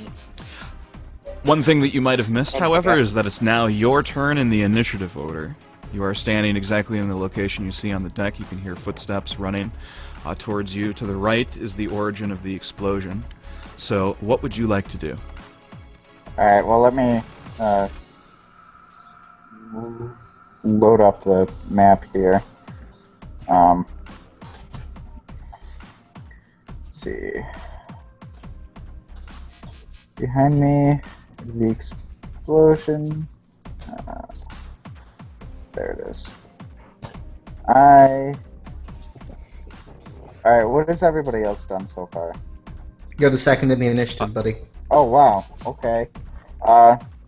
Is there any place where I can try and take cover around me? Like any deck rails or... Yeah, certainly. There's some prime real estate up here. Oh, it's not letting me scroll over here. Here we go. So I'm looking at the DJ right here, and up at the top here, on the top left, this is a raised platform and a railing which overlooks this area. So you would get a great line of sight down on the stairwell. You'd have some cover, although not much, since they're just basically railings around the side here. So if you're looking for something a little bit more solid, I would suggest going into this room here, which is sort of a lobby, and you can peer out through the window and duck down. Alright then, I'm going to try and do that. I'm going to start towards the lobby then. Excuse me. Well, also having my weapon drawn here. So Alright. I don't believe you can ready your weapon and move at the same time, but I think the first thing you're going to want to do is move, correct? Yeah. Alright, so go ahead and grab your token where it says Qiyang, and move him a maximum of 5 squares. 5 squares. And I'm moving toward the thing that says Cason, right? That's the lobby you're pointing at? Yeah. Okay, just making sure.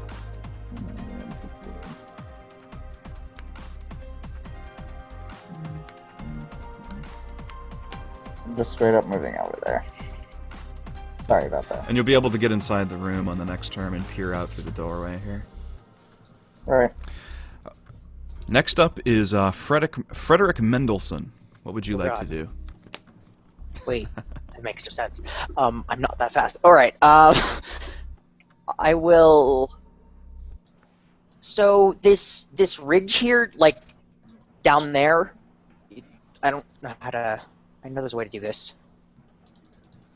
Sort of, if you click on the DJ account, you can see my mouse, yeah? Yeah, below where your mouse is. So, yeah, right in that area, that ridge. What, or not that one, but the horizontal one. Yeah, the one that looks like a wall. Mm-hmm. Is that like cover? Would that work as cover? What is that? It's another railing that overlooks the stairwell here. The only difference between this point and this point over here to the left is that this one obviously isn't elevated, and you can't see as far down into the stairwell. So you wouldn't have much in the way of cover here. Okay. Well, I could try moving there. I've got some armor. I don't know. Where you are right now, you don't have a lot of great options when it comes to cover, so your choices are basically to just try and let loose as soon as they come up where you are, which is pretty dangerous, or you can move. And the next Yeah. turn, if you wanted to, you could sprint. Yeah, I'm gonna move. Okay, so in that case, back to this thing. I'm gonna move behind that railing area, or sort of behind it, to there, Okay. and that'll be my turn. Yep. They're very quick in GURPS. Alright, so next up is Sasori Masuda. How does talking constitute as an action? Talking is technically free. Some particularly restrictive DMs restrict you to a single sentence, but this being our first combat, I'm not going to do that. Well, I'm going to stand and I'm going to scream over my info link, get reinforcements down here now. Right. A line of static greets you over your info link. You're not sure if your command was able to get through, but if it did, no one is acknowledging it. Very good. I stood up as my action, because obviously Becca knocked me over. That's right, you were prone. Yep, so I'm now up. Okay, Juan Lebedev. I look over at Asmi and I say, check at Frederick. And then I move over to... You'd say Doc, because you guys don't know my name. I haven't. Pick the dock. So pick the dock. And then I walk over to here to flank the Suma between me and Visa.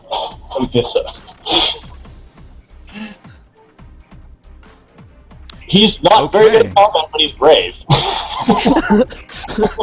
I suppose that's all that matters. Clearly. The mummy can't die! Not the mummy! Yeah, no, definitely very brave. You actually moved towards the assailants. I should say that kind of up here near the stairway where the guys are coming up, there is cover around that stairway, but yeah, they're also going to be firing at you pretty much point blank. So something to think about. And last up would be Asmi James. Alright. I have a pair of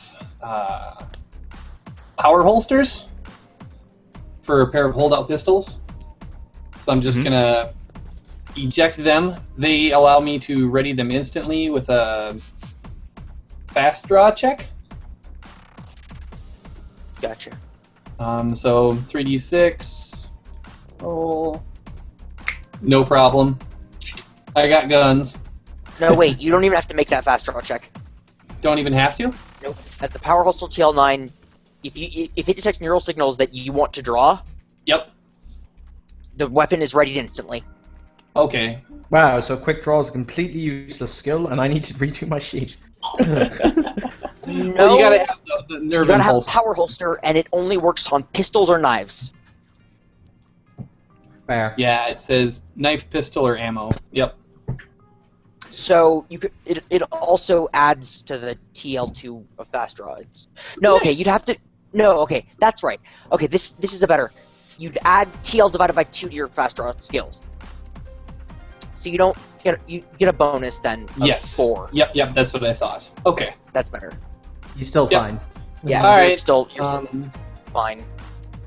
I haven't seen anybody else to shoot, so I'm gonna move over here next to the dock and be like, let's say it looks like there's stairs behind us. I will point my head towards him and the stairs going up and out of here. Everyone, get to the stairs! And then I will just hold a pistol action ready. Are you referring to the stairs to your left? Yes. Over here? Where Yep. the guy is? Okay. Yep. Cool. So, with lightning speed, you first of all drop the assault rifle that you were carrying onto the ground. It clatters but does not fire, obviously, it being made out of modern materials. And with lightning speed, you reach into your well-purchased holsters and draw your weapons and move into a more comfortable firing position. Alright, ladies and gentlemen, it's now time for the NPCs. So, I'm going to Act 4. Switch windows here. First thing I'm going to do is I'm going to move our your one little ally over here. 1, 2, 3, 4, 5. He's going to take up an advantageous firing position up here, looking down at the stairwell, so he'll get a little bit of a bonus when that time comes. When I use optional rules like this, don't feel obligated that you have to use them. We're all learning the system right now, but I think the main way I'm going to try and help teach you guys how combat works is just to make the NPCs do cool things. Check. You might think. Works. Alright. So that's his turn. Now it's the bad guys. This gentleman right here in the front. What about that other cool-looking man? yellow dude up top? Oh, he wasn't on my screen. Let me zoom out here. There's another one to the right of him as well. Yeah, there's quite a few yellow dudes hanging around. Ah, right, up here. Gotcha. There's a bunch of them, actually. I am going to make a perception roll for those two to see if they hear the guys coming up the stairs. Would they not have heard the explosion? Yeah, that's... They will have heard the explosion, but they may not necessarily know where to orient themselves. Mm-hmm. So they're definitely on alert, that much you can pretty much guarantee. Oh wow, that's a critical failure. Herp derp. I swear to God, I'm going to have all their families shot. Apparently you So this guy... blind allies. Oh, right. This guy, nevertheless, on the left here, has seen you. So he's going to move closer to you, here.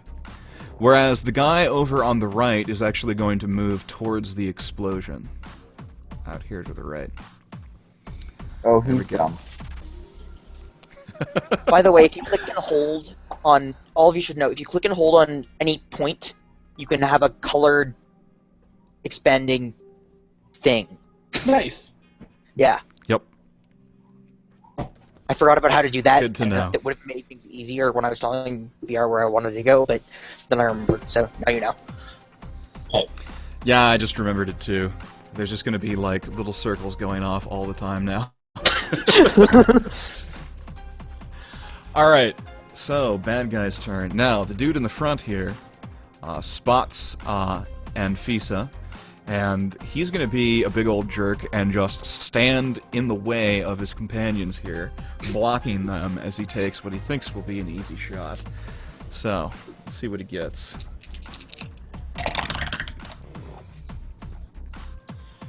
Okay, that's a successful hit for him. 2 hits, actually.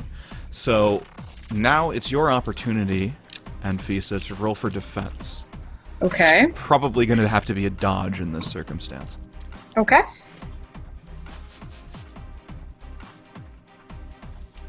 Assuming normal parameters here. Yeah, you'll get a +1 because you're crouching. Okay. But other than that... I think she's good. I don't know. Your dodge is your basic speed +3 plus any augmentations you might have. Evan, you kind of know this. You have my heat. Yeah, give me a sec. Thank you. Evan will math. Evan can math. So sorry, your basic speed plus what? Sorry.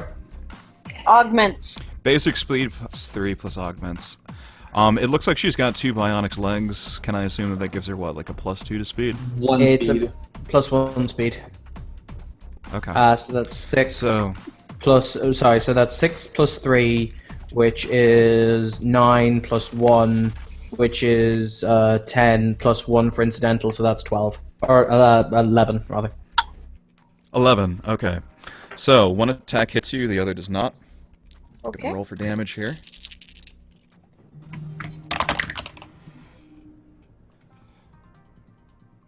Dat clamshell. This is going to be really good until enemies learn how to actually aim around your armor. Yup. So, Whoop, with a the big ricochet, the scabby bullets... one.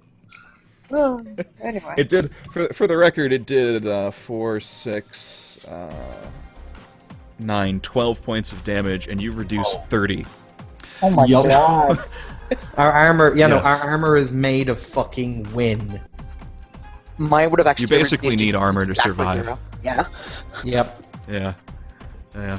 It was Alright, like so I the said bullets to ricochet VR, I could off have I didn't have time to write down our full inventory, but that was like the one thing that was on our inventory.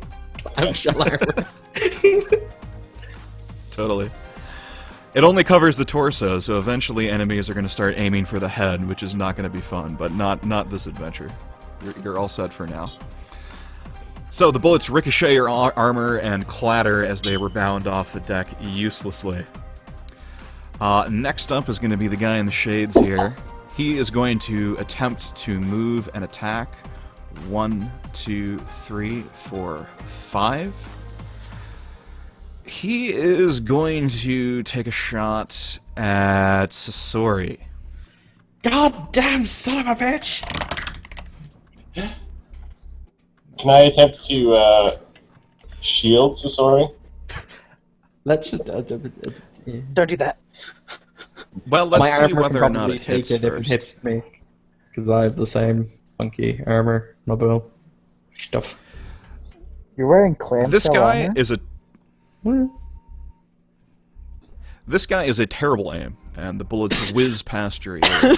They come very close to hitting, but they do not connect. Next up is this gentleman. He is going to move so that he is slightly behind his ally here. And then there's the next two guys. One of them is going to move here so that he has some slight amount of cover. And the next one is going to move here. And that's their turn. So, next up, Anfisa. Alright, I am going to target this particular individual. Shoot his fucking head off! I'm shooting him. So what, that's another 3d6? Another 3d6 against your gun skill. Okay. 2, 6, 1. Not your... You hit him. You hit him Okay. very nicely. Okay. What type of weapon are you using? I would assume one of the ones I was just showing off, so... Light machine guns are what she uses when she doesn't have a sniper rifle. Okay. Okay. LMG. Why don't we call it... You were showing off mostly assault rifles, yes? Yes. Okay. So, that will be... Oh, incidentally, with a lot of these weapons, you can aim before using them. In the case of an assault rifle, you would add a whopping 5 to your accuracy for spending 1 round aiming. But you connected, so that's not an issue here. Right. The Plus guy that would consume my going- action. Yep. The guy is going to attempt to dodge. He's got a +1 circumstance because he moved. Let's see. 3, 9. He fails. So, your assault rifle does 5 dice of piercing damage. Ooh. So rattle them bones. That's 5d6. Oh, wow. Yeah. Okay. At this tech level, it's armor versus lots of dice. If you don't have armor, you splat. Right. Okay. So it looks like 9, 10, 11, 12. And 12 is more than 10. I would roll for massive damage, but instead he goes down clutching his chest. Do not Yes. threaten my charge. Anyway, that's my turn. And then suddenly she became Puss in Boots. Ah. Keep the dead token on there.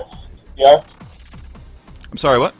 Can you keep the token up there so I know that's a dead body? Is that possible? How would you... Well, I suppose I can add a little skull icon, and that way you can tell the difference between what's living Yeah, and because dead. I'm looking for like any way that I can grab a weapon if I can't convince Suda to like grab him and then move him into like a more advantageous sheltered position.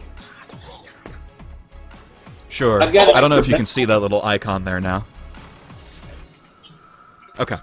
Cool. Next up, Kiang Yin. Yes, I'm just going to simply continue trying to move towards the doorway to provide myself with some cover, knowing that I'm already injured. Okay. You can opt to sprint this turn because you moved last turn if you want, which would allow you to move 6 squares instead of 5 in exchange for 1 fatigue point. You have that option. I'm just going to run there, I guess, not sprint. Okay. Uh, 4. Like, how big is this doorway? Is this doorway right here like 2 squares big, or is it 1 square? Or It's 2 squares big. You can partially close it to make it 1 square. yeah, I'm gonna do that. What? Okay. And Yeah, just close the door on us. Good night. No, partially. Like, it's not closed all the way. I'm just kind of like shutting it against myself, if anything, before I can move fully into the room. We'll assume for now that opening and closing the door when it's not, completely locked will be a free action. So what this will result in is giving you a little bit more cover, keying. And if you want to run through that, Dan, you can. I'm gonna grab like Masuda and then be like, "Come on!" Well, hold on a minute here. It's Yeah, not that's quite what your I'm- turn yet. I'm quicker than you are, as I recall. So I don't know that.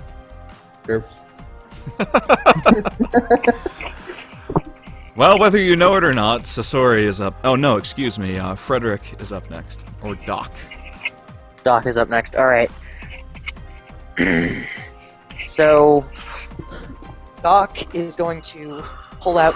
He's going to ready his. Where is it?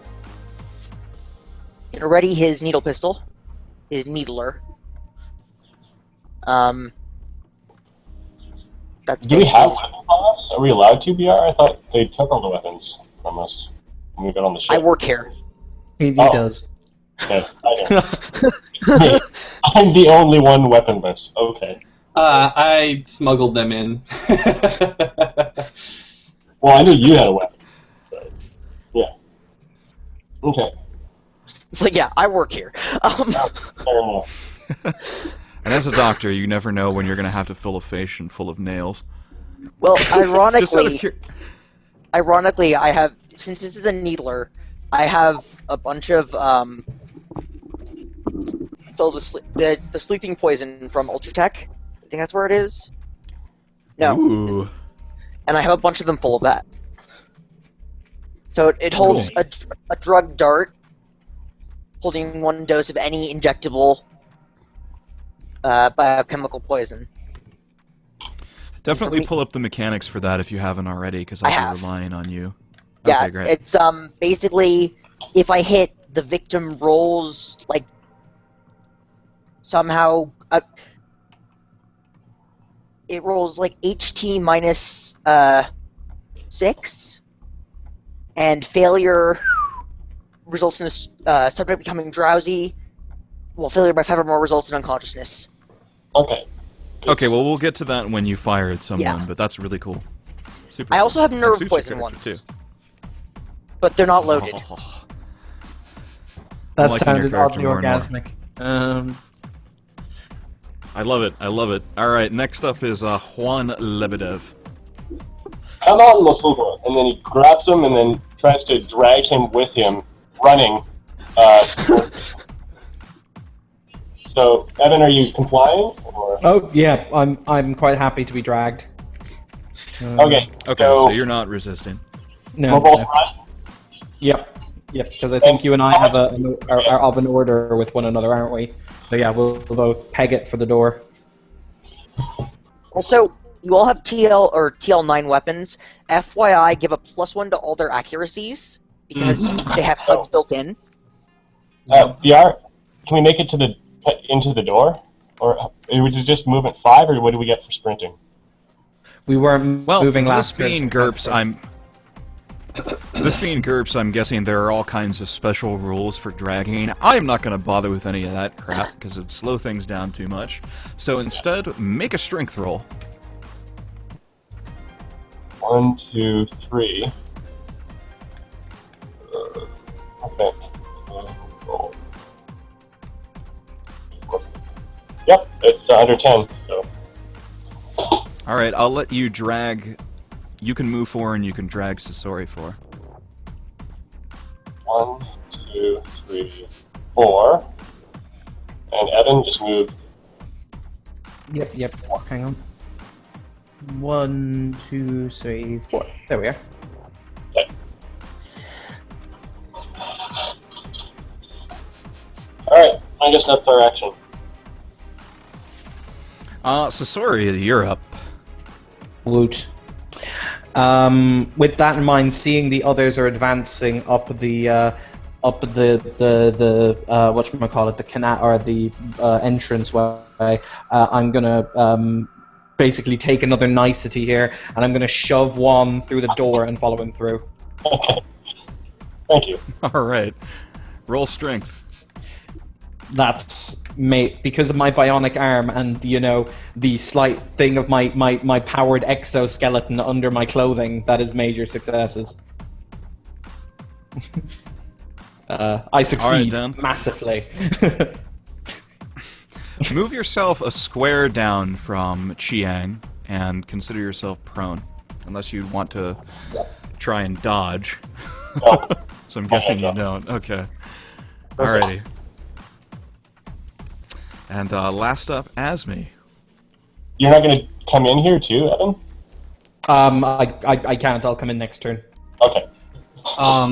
There is another guy who's within fire range of me. Yes, there is. Okay. I will probably pop off a shot. What's the penalty for moving and shooting?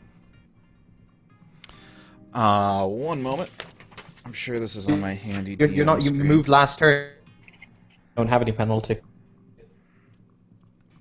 No, I would like to move and then shoot, or is that not one action? Yeah, there's a move and attack action. Yeah. But it does give you a penalty to firing. Yep. Just give me a minute here. Also, seriously, powered exoskeletons for the win. Just saying. Should be on my screen, but it's not. So I'm just going to take a quick second here to look it up. Because this is something that you guys are going to use all the time. Go ahead and move yourself to wherever you want to go. I will yell, Doc, are you coming or not? Attack, move and attack. Here we go. If you are making a ranged attack, you have a penalty of -2 or the weapon's bulk rating, whichever is worse. Alright. Nice. Let's just see what I roll and go from there. See my accuracy next turn, actually. Oh, that's probably a wild shot. Yes, indeed. God What's your gun skill? I haven't written it down yet, so just go with 1 for now. I've got a smart link and an accurate pistol, so it's like +3 to my basic deck, which is 15. So actually... We'll assume like a 13-ish right now. Yep, somewhere in that vicinity. So, okay. The shot goes wild and ricochets off of between the railing behind the gentleman there. Doesn't hit anyone though. So, good guys. Our gentleman in the back here in the bottom left. Let's see if I can... Boop! There we go. He is going to take an action to aim at the enemy in the top right. So he is lining up his sights. He's using a steel-colored SMG, which glints in the sunlight. Nice. And go back to GMO vision over here. This guy in the top here sees the other gentleman coming out of the stairwell, and he is going to ready his pistol. And this guy over in the top right, I guess it's time for another perception roll, eh? Please still be blind. Oh. That is a 15. Which is bad. High rolls are bad in Okay, GURPS. I'm gonna kill his like, children and his children's children. What if his children don't have any children yet? Then I will breed them just so I can kill them. Fair enough. He's not able to get a good look at what's going on, but I am going to reason that he can see the smoldering ruin rising from the helipad, and he is going to take his move action and make his way back to this ladder over here. What about the guy to my lower? Alrighty. Have you considered considering that guy too. Yeah. The guy to where? Lower left of me, just below me. Yeah, he is aiming right now. He's taking his turn to aim at Gotcha. this fellow. Okay. Okay. Bad guys. This guy has 3 dudes piled up behind him, and he's realizing that he probably does not want 3 men with automatic and other weapons firing from directly behind him. That's not what they teach you in hunting school.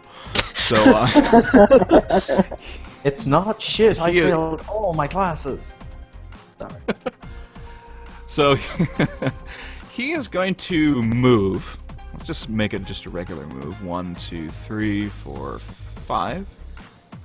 He is also pretty... This is what they call a target-rich environment. He has no cover. Let's see. How brave are these guys feeling? This guy will move up here and attack. So he'll take a bulk penalty of -4 because he is using an assault rifle. Okay, so that is going to be a hit against Asmi. Asmi, would you like to dodge, sir? I would love to. And just to be clear, you don't have any cover, you're not prone, nothing like that? Yep. Okay. That's what I thought. We're probably good. I got a 15 dex and bionic legs. What did you roll? I can't quite see from here. 6. 6. Wow. Okay. You the bullets. He shoots 4 bullets at you, and all of them miss. You thank your lucky stars. All right. Next up, we're gonna do this other guy in the mask here. There's sort of a comedic clown car thing going on the steps right now, where all the bad guys are sort of piling up, spotting you guys, stopping to shoot, Like, so... and the other guys are. I would kill my... we need to get some... If only we had, like, 1 grenade. Seriously. 1 grenade. Hey, you said not to bring that shit on the boat. Right. I didn't think I didn't think the fucking Spetsnaz were gonna... In my defense, I didn't think the fucking Spetsnaz were gonna come and try and rape Nico this early. Jesus. There's a sleep gas grenade. Ooh. That's a good one. I'm not really good at throwing things, though. Hook brother up. Pinned grenade, and then roll it to, like... Here, I'll throw you the grenade. Oh god. Oh god. This sounds like an awful idea. Tossing them a grenade so they can unpin it and toss it, because they can toss well. Also, these guys are wearing Well- masks, so they probably have breath filters, because, you know, they're like special ops crap. Exactly, which is why I have the sleep needles. But I imagine that it would still create smoke, which would be a distraction. True.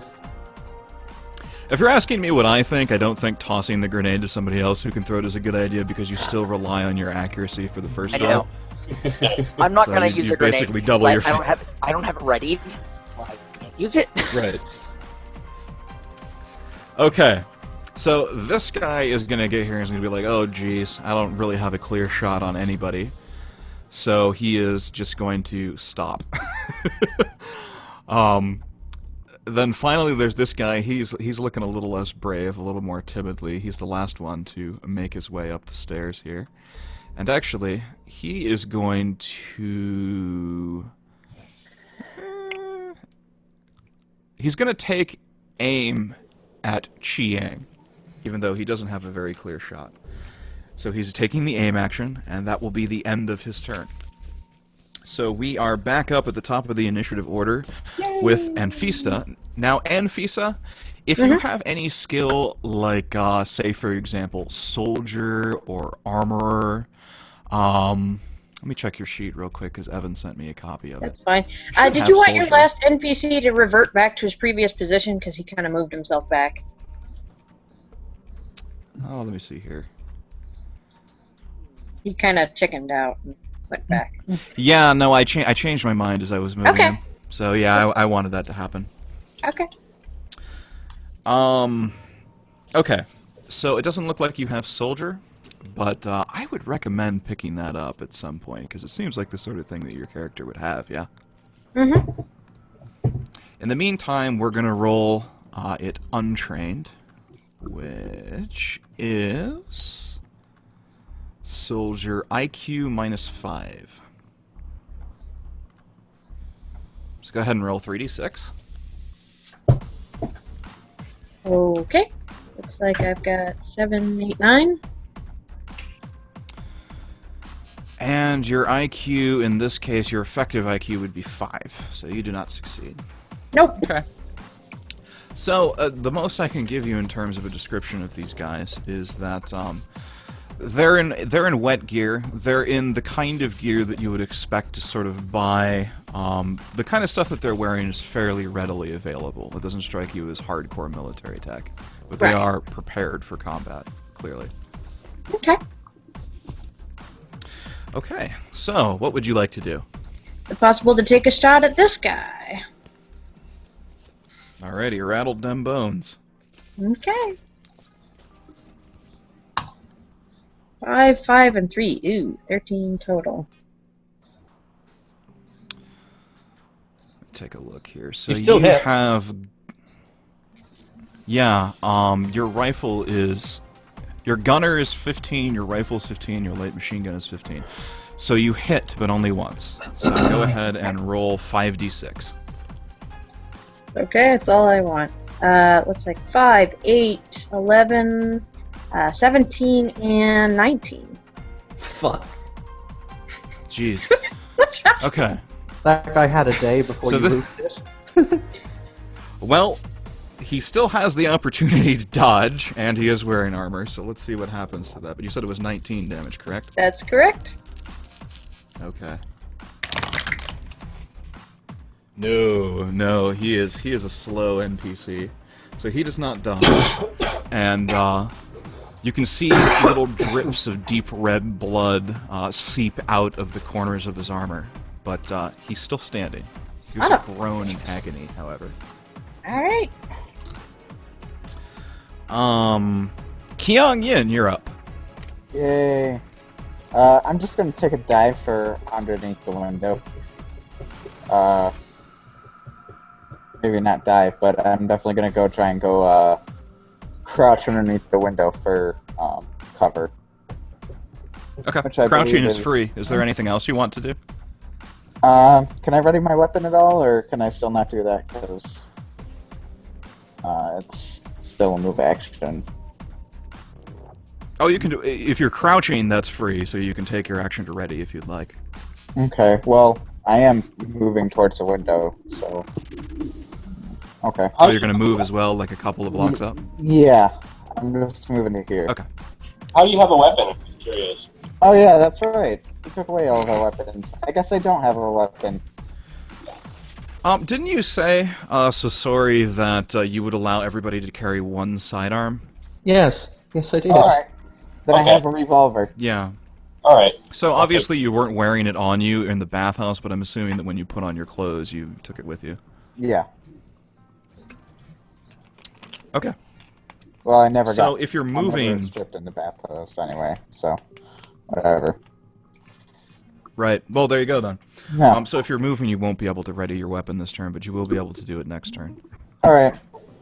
That's fine. Alright, Frederick Mendelssohn or Doc?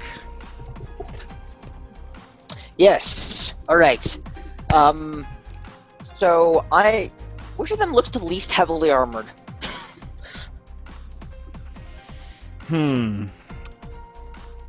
Roll perception for me, please. Okay. Well, I can't personally roll, but I can tell somebody what my perception is. So, can somebody try to roll Dan, under? would you mind rolling 3d6? Try to roll under a 15. Equal or under a 15. Yeah, we're good. Excellent. You would guess that the least armored individual is this guy at the end of the stairs. Next up would be these two in the background, and the other types seem pretty interchangeable. But the dude with the shades is the soft target. Okay. I even see the dude with the shades? He's also inconveniently the hardest person for you to shoot. From Can I even see him? No, I want to. That was what the perception roll was for. Yeah, I was gonna shoot that dude. I want to make it aware that my accuracy is my shot is gonna be at a 15 plus action, and this is important for the fact that I'm about to shoot three attacks at the same time. I have targeting software and a HUD, so I have a total of +3 to my existing 15. Mm-hmm. So it's an 18, so I need somebody to roll under an 18, and for every 2 by which I'm firing 3 shots, minus whatever modifiers you have, BR, but for every full two by which I guess go under the target number. Yeah, no, it's an automatic weapon. I know how it works. So you got me. Yeah. What's your weapon's rate of fire? It's 3. 2? I'm firing 3 full shots. So Okay, so I rolled an 8 for your hit. Okay. Oh, Jesus. Yeah. How does that work, BR? So how it works is the following. By every amount by which you succeed, so you said it was an 18? The recoil number is 2. So yes, the 18 is the number, and the recoil number is 2.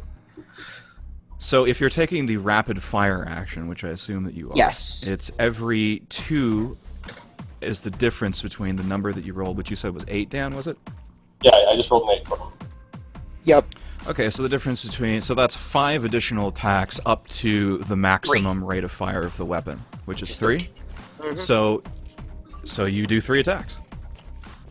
So and 3 attacks. So our guy... Yep. But they may not... So I'm going to attempt to... Depending on his armor, they may not do any damage at all. Yeah, and he also is going to attempt to dodge and drop, which is an action that I think that most of you will come to know and love very well. He's going to attempt to hit the deck while he dodges at the same time. So I'm going to roll for that. It's against a 9. Oh my no. All 3 attacks hit. These crappy flops. How many dice of damage do I roll? Yeah. So... You're gonna roll. Each one of them does 1d plus 2. Okay, so roll 3 1d and add 2 to each of them. If they do even 1 point of damage, he gets the effect of the sleeping poison. 15. And he makes an H2 roll minus 6. 15. Well, each is individual, so it's a 4, a 3, and an 8. Okay. One of them makes it through, so if I recall, he has to roll against his health, yes? H2 minus 6. And that's immediately? Yeah, immediate, on impact, effectively, yeah. Okay. 10 minus 6. Yeah, he's gonna be prone for a while, I'm thinking. So... The, So, yeah, and if it's by 5 or more, he's immediately unconscious for a number of... How long is this? A number of minutes, or rather, here we are. It's by 4, not by 5. So what happens if it's by 4? Oh, then he becomes drowsy, which is on page 48. Okay. Alright, wonderful. So he's thinking that the stairwell feels pretty good right now. Yeah. Which one did he just poison? It's this one here, and I will mark him. Just mark him. That's poisoned. And drowsy is... Right, we'll roll every 2 hours to spend it active, but... So basically this actually doesn't really do all that much right now. We'll roll every 2 hours to spend inactive. Jeez. Okay. Yeah, well, nice pincushion token identifier there. I figured it was perfect for a needle gun. Yeah. Also, this has a 100-round clip, so... Ah, good, so you won't have to reload for a while. No. Again, that's not something that I'm really going to bother with much the first session, but later on, when you guys get really good combat skills and you're spraying like 5 attacks around, you're going to have to reload pretty quick. Mm-hmm. Alright, next up is Sasori. Can I make an intimidation attempt on them to basically go, I am this, you will surrender, or I will hunt your families down and have them all put to etceteras? You can certainly try. I do actually have the intimidation skill, which is why I ask. I don't know if there's a combat. If you succeed, I'll make them shaken. They're not going to run away, but they'll take combat penalties. Okay, he stands there and he snarls and he says, because I succeeded quite well, actually.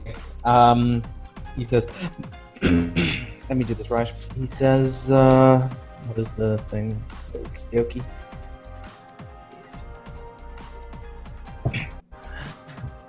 My name is Yashari Masuta.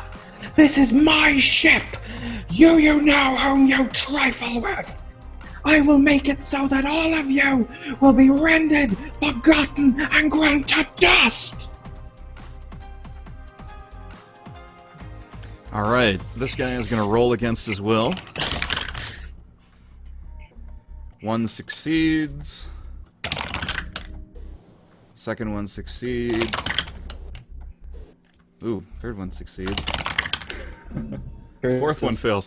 Okay, so the little wimpy guy in the glasses is like, ooh, I don't like this. I don't like this Sasori guy. He sounds dangerous to me. I knew I shouldn't have signed up for this mission. And now they're all going instead of making him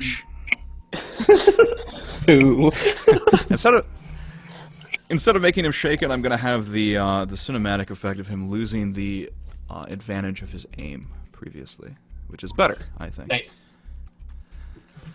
Alright, so he was staring through the iron sights of his gun, and his hands started shaking, and he lost sight of his target. Juan Lebedev, you are up. Where do I get full cover? Is it here? Or here? And I need to stand up, so can I even move? Because I'm prone. I think you can move. Yeah, you would have to stand up. Sitting, you can. Can I take all my move to stand up? Yep. Okay, I have cover being prone right now? Lying down, prone is move 1. Crawling is move times 1.3, or 1/3. So you could move 1. Yeah, that's prone. your speed if you wanted to move. But While you're prone. your question as to whether or not you have cover, you do have some cover because of the door, and you have additional cover because you're prone. So you're actually in a pretty decent firing position right now. I am? Okay, so I will pull out my, I guess I have a laser pistol or a submachine gun, so I'll take a laser pistol. I think that's what you carry on for this kind of meeting. I'll use my laser pistol, I'll pull it out and cock it and then aim. You can only ready this turn, because I'm assuming you don't have any sort of quick draw, right? No, I don't. I'll just pull it out then and aim. Alright. Because everyone should have a laser pistol. Yep. So you pull it out, your gun is now in your hand and it's ready, and you can aim down the sights of it next turn if you wish. Okay. Let's see who's next here. Asmi, you're up. Alright, I will fire shots into that fellow. I'm gonna switch it to 3-round bursts, so maximum rate of fire 3. Just seems fun. There we go. That's at least 3 Sweet shots Jesus. hitting them. Yep. What's your weapon's recoil? Recoil. Checking. You with the face. That's the RCL 2. Yeah, that is 3 hits. Okay, he is already prone, but it hit him anyway, so he can't drop and dodge for the bonus. And he's going to have a penalty for his dodge. Yeah, no. So we'll go ahead and, actually, you know what? You don't even need to roll damage. He's just Took dead. care of that He's problem. at 3 hit points. Okay. Yeah, we were at least doing that. Tell him, BR. And 2 die per shot, so. Yeah. Turn him into a dead Even if you pirate. rolled a 1, I think on all of them, you'd still kill him. Yup. Bertrand Alright, is so my he ship. gets the little Join the skull and Sims. crossbow. Well, we will get to that. Oh god. Your helicopter isn't looking so good, you know that much. Mm-hmm. Becca, new plan. Get a new helicopter with bigger guns. Yeah, sure. Let me get right on that right after we're swimming with sharks, boss. Punch every shark in the face. Literally, Becca just there with okay. the AK in her mouth, and me hanging onto her legs. Stroke, stroke, punch. Stroke, stroke, punch. I think I'll take a life though. Like water. Yes, you do have at least 2 of those up near the bridge. Okay, so first is the friendlies. This guy over here has been aiming for what seems like an eternity, lining up a shot on the fella in the back here. So he is going to roll.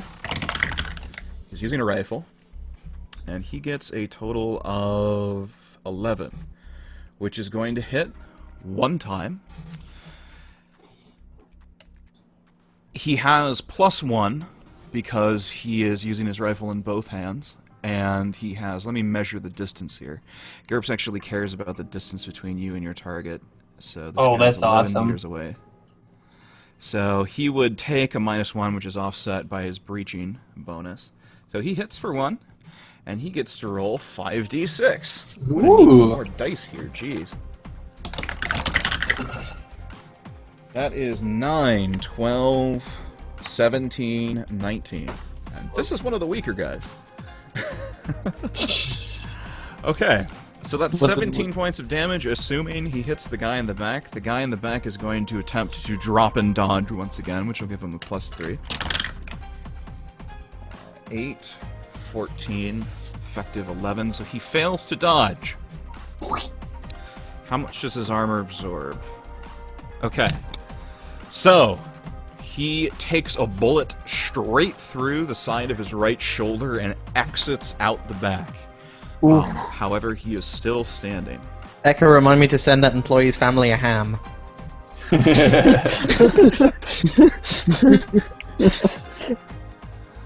Next up, we have our 2 other friendlies. This one here on the left is going to shoot at this guy. Oh, the circles aren't coming up. Let's try it over here. This guy is going to fire at this guy. There we go. He is using a pistol, and let's see his distance to target. Everything is so close on this ship that range penalties really don't come into play all that much, and it's 2 scale. The ship is 300 yards long. Nice. Alrighty. So, 4, 9. He hits 1 time. He will roll 3d6 plus 2 piercing. 5, 6. Okay. So, it will be a dodge attempt. 4, 9. He successfully dodges. Ooh. Yes. So, finally, Captain Clueless over here. No ham for you! You bring shame upon your family! Right now, he still has no idea at all what is going on. However, he is trying to make his way towards the explosion, which coincidentally takes him 1, 2, 3, 4, 5 over here. And now, he gets another perception roll. Place your bets, gentlemen. Place your bets. Oh, a 7. Beautiful. Holy shit. He sees his boss being attacked by what he thinks are 5 guys, 3 remaining. And he's very upset about this. But he won't get a chance to demonstrate that until his next turn.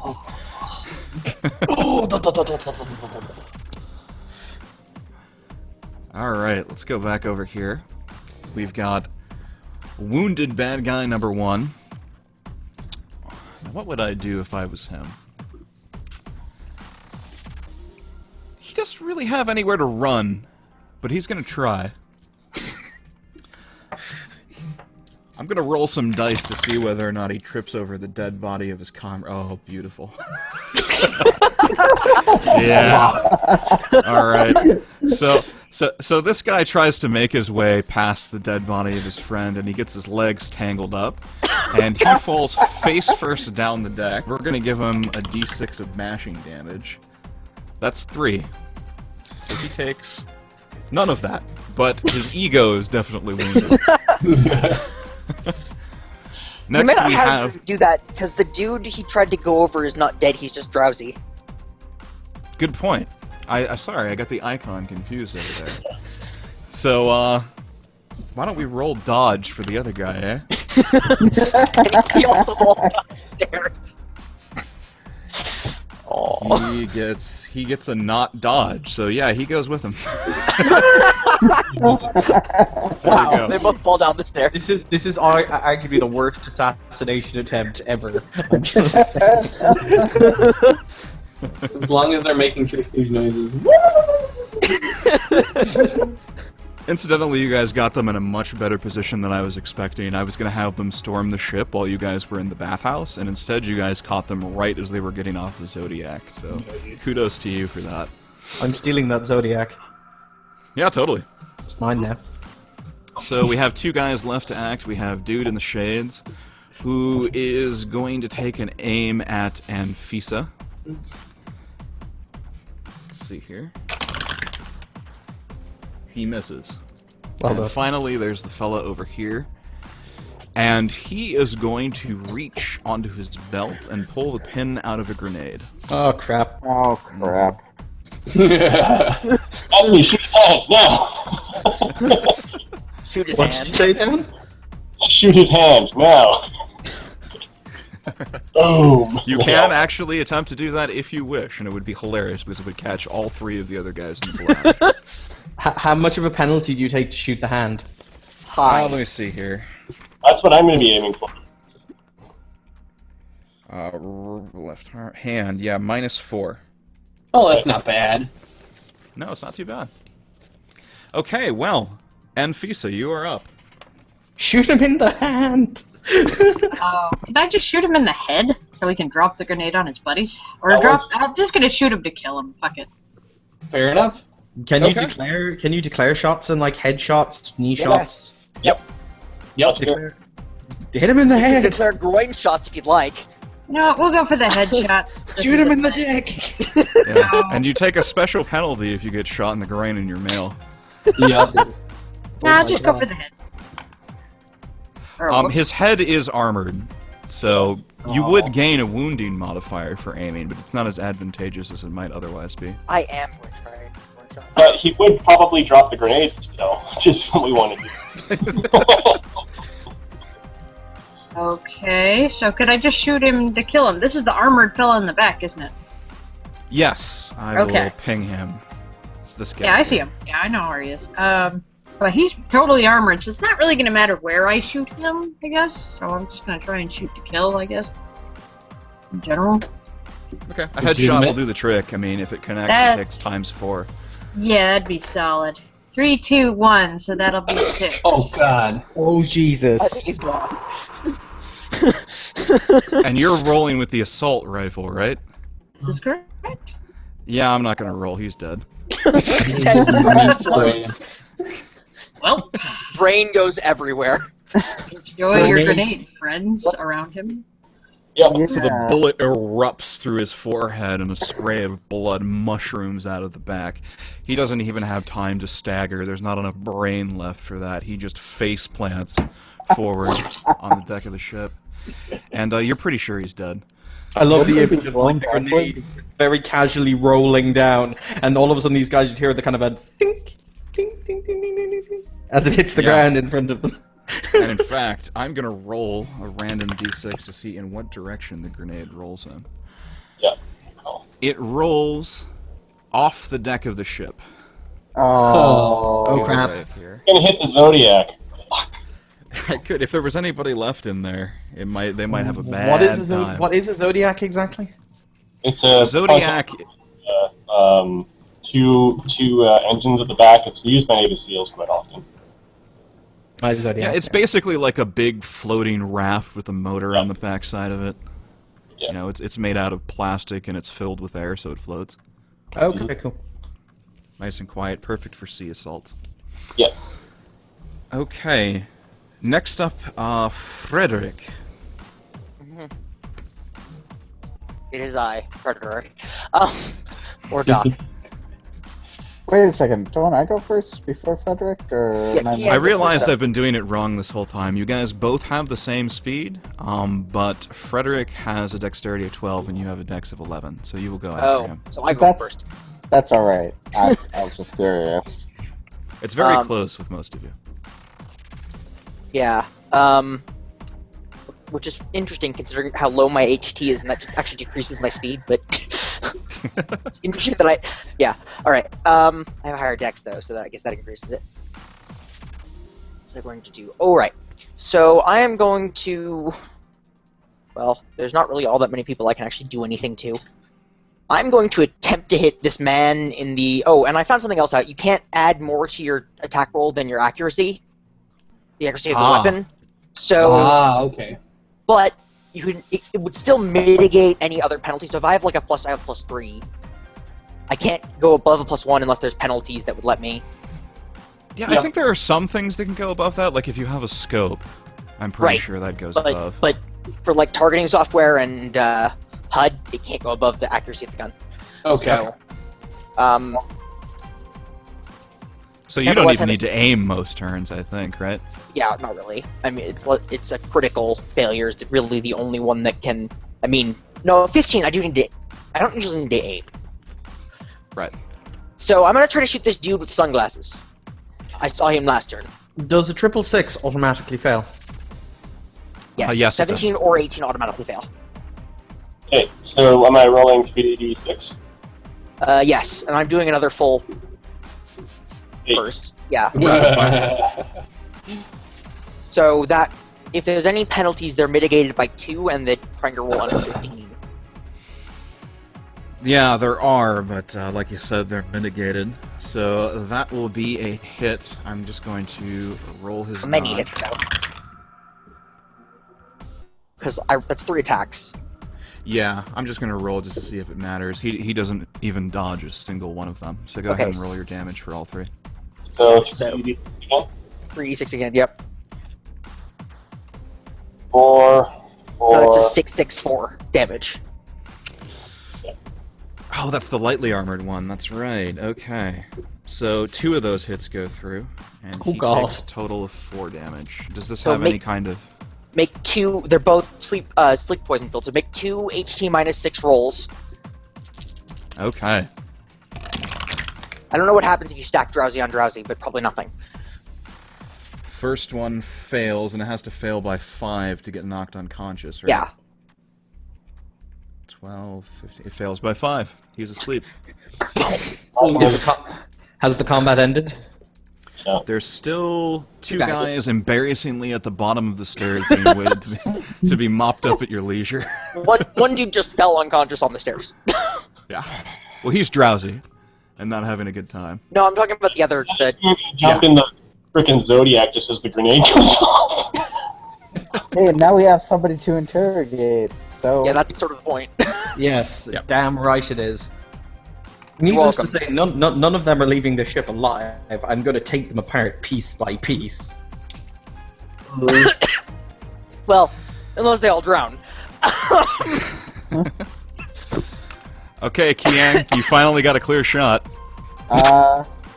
yeah, but my weapon's not ready. I still can't do anything. No, you ready to fast track? Remember we had that big conversation where weapons and then you... Or did you... Yeah, you just didn't have time to aim, but it's ready now. Oh, okay. Alright, then I'm going to... Can I even see those 2 guys at the bottom of the stairs? With a penalty, yes. With a penalty, you may stretch your eyes to see them. Alright. You have glass stocks now. I guess I'm gonna try and just take a shot through the window. Alright. Roll 3d6 against your gun skill, -2. 3d6 against my gun skill, -2.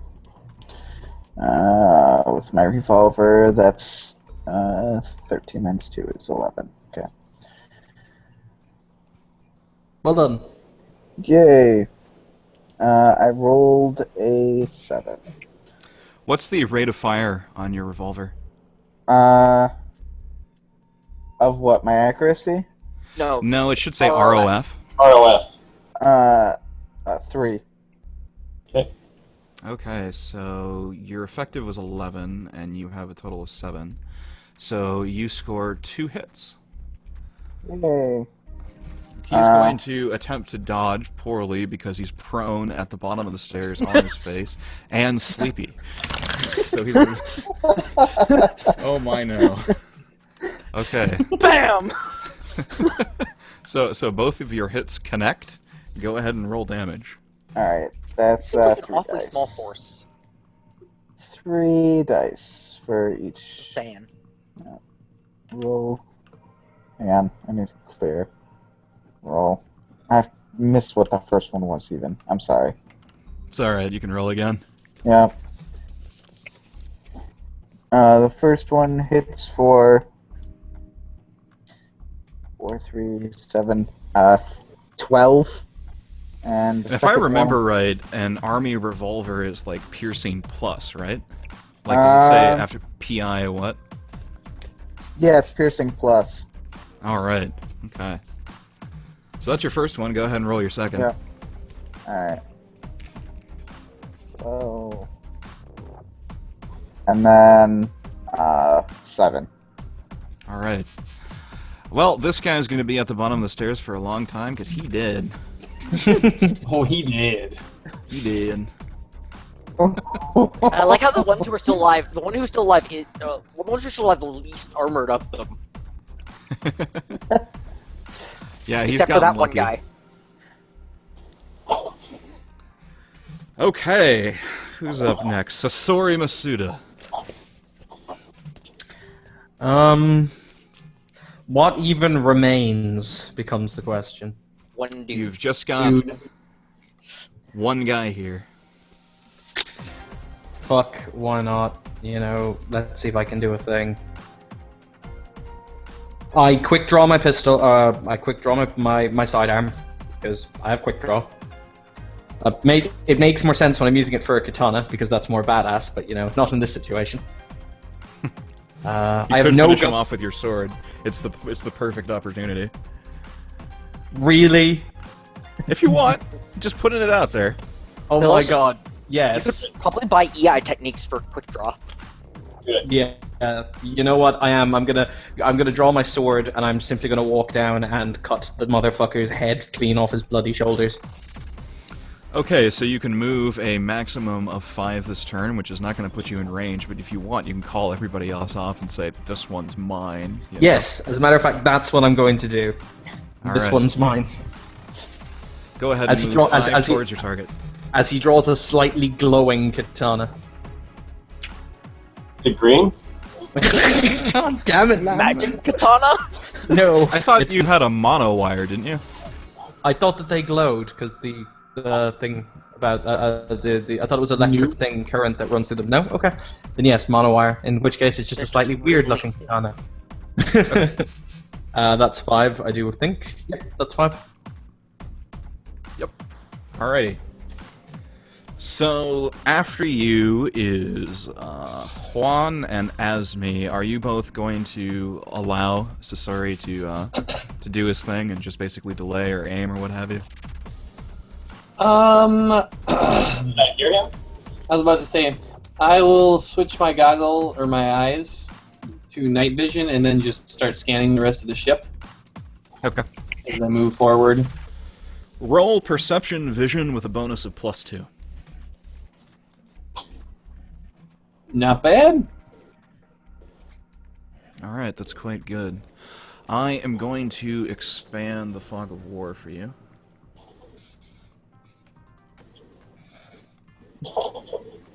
By the way, Bertrand, weird question, but it's probably going to become apparent why I ask in a second. Where is the nearest port of call that we can physically flee to, like if we have to get off the ship? Ah, well, I'm glad you asked. The place where you can find out the answer to that is below the poop deck in the engineering section. What do you mean? Ah, yes. There is a computer that will tell you where the nearest port is. I know exactly. I have photographic memory. I know exactly where we are. You have what? I have photographic memory and an inertial compass. I know exactly where we are. Okay. Oh, Do you have to roll anything for that? nope. Not with photographic memory. Alright, you Actually, are in... You are every player and the GM is implied to reflect truthfully if I out of character forget something my character knows. It's going to come in handy. Although, unfortunately, your DM does not have photographic memory, so... No, I try to write things down. But good. This is something that I would know. I know exactly where we are. Outstanding. Okay, so if you guys decide you want to scroll around the map, you can see that more of it is now available to you. Now, that's in character only for Mr. Asmi, but if you'd like, you can communicate what you find. I thought it was kind of a small force. Oh, there's a lot more on this ship, for sure. And I even planned 2 encounters after this, so we're going to have plenty to do next time, for sure. I'm sure next time it'll go smoother. Oh, yeah, I mean, it was great this time. Yeah, we had a couple of technical problems, you know, but I'm glad that it didn't stop recording. Like, that was the big thing I was worried about. Other than that, you know, it was great so far. Oh my god, this ship is huge. Yeah, and that's just the top deck. So, Doc, if you prefer that I call you Doc, you're aware that the ship has been traveling its usual trade route around the South China Sea. It last left port in Kyoto, and that's where it picked up most of you. And it's been moving west for roughly 3-4 hours. So you would guess that the closest port at this point would be somewhere along the shore of Vietnam, on the western side of the South China Sea. I could probably determine exactly which is closest, considering I also have intuitive mathematician. And I can do but does any of that really let you know where the regular ports are? Like, no, you need a point of reference. Yeah. Well, except that, I mean, if I know what direction we're traveling and where we are, I can do a triangulation. Yeah. I'm explicitly stated to be able to do astrogation in my head. Yeah, no, you definitely know where you're traveling and you know roughly where in the sea you are, but you don't have the local knowledge necessary to know where the closest port is. You just know that if you keep traveling basically due west and a few degrees north, that will be the closest way of getting to the town. Even if my inertial compass has a GPS integrated? Well, again, you know your position, but you don't know where things have been built, in other words. Ah. Yeah. So it will be on the western coast of the Vietnam. Okay. Or the eastern coast, excuse me. And Alright, Asmi will pipe up. We got... It looks like 6 more guys dressed the same on the forecastle deck. He's kind of scanning. And he turns around and looks like 5 more on the boat deck. And he'll just kind of yell that out. Yeah, let me zoom out here. So, with your infrared, it's going to be a little bit difficult to tell friendly contacts from enemy ones. Oh, okay. But you know that you have 1, 2, 3, 4, 5, 6, 7, 8 warm bodies on the boat deck. Yep. That's to your left. And 1, 2, 3, 4, 5, 6, 7, 8 on the forecastle deck.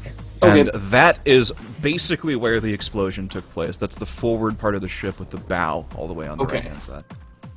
Alright, I will communicate the number of warm bodies if I cannot differentiate anything. Because, yeah, infrared, yep.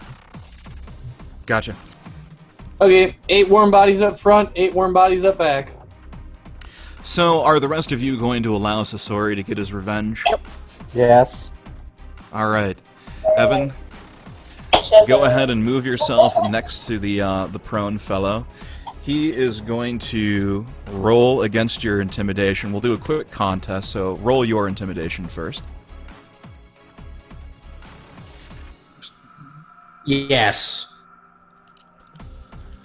Okay, I'm not going to roll for the other guy. He is shitting his pants, scared, and he can only mumble and plead and beg for his life as you stand over him ready to drive.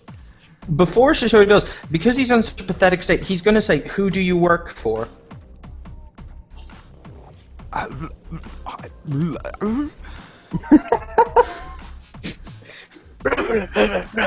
I'm thinking your intimidation might have worked a little too well. That's 1 from a crit. I'm actually making him poo. There is poo. Who lives? You can smell the defecation. Pretty much, Believe yeah. that man crit himself. There's nothing like the smell of defecation in the morning. So that's 1, 2, 3, 4, 5. Yeah, I bring my sword down in a slashing arc at his neck. And All right. Begging for his life, jets of blood erupt from his carotid artery as you drive your katana downwards into his throat and emerges out the other side of his torso. Oh no, clutching at the sword. This sword I have to do a swing, or else it doesn't work. It doesn't impale. All right. It's part of the blade thing. And it's, yeah, with the amount of, let's just say you chop his head clean off, and it rolls thunk, thunk, thunk, thunk, thunk down the stairs and rests at the bottom, a look of shock and surprise still written on his face. I'm going to keep this katana out and my gun in my hand, because fucked if I want to ready any more fucking actions. Good plan. So, we are out of combat for now. We've been at it for about 3 hours and 20 minutes. Does anyone have to leave, have work in the morning, anything like that? I have a dinner to go to later. Okay, you've got a dinner to go to. Anybody else? I do as well. All right. So I think that now will be the perfect time to call it. So thank you all for joining us. I hope you had fun during this first session, and we will be picking this up same time 2 weeks from today. Okie dokie. Thank you, BR. All right. Take care, everybody.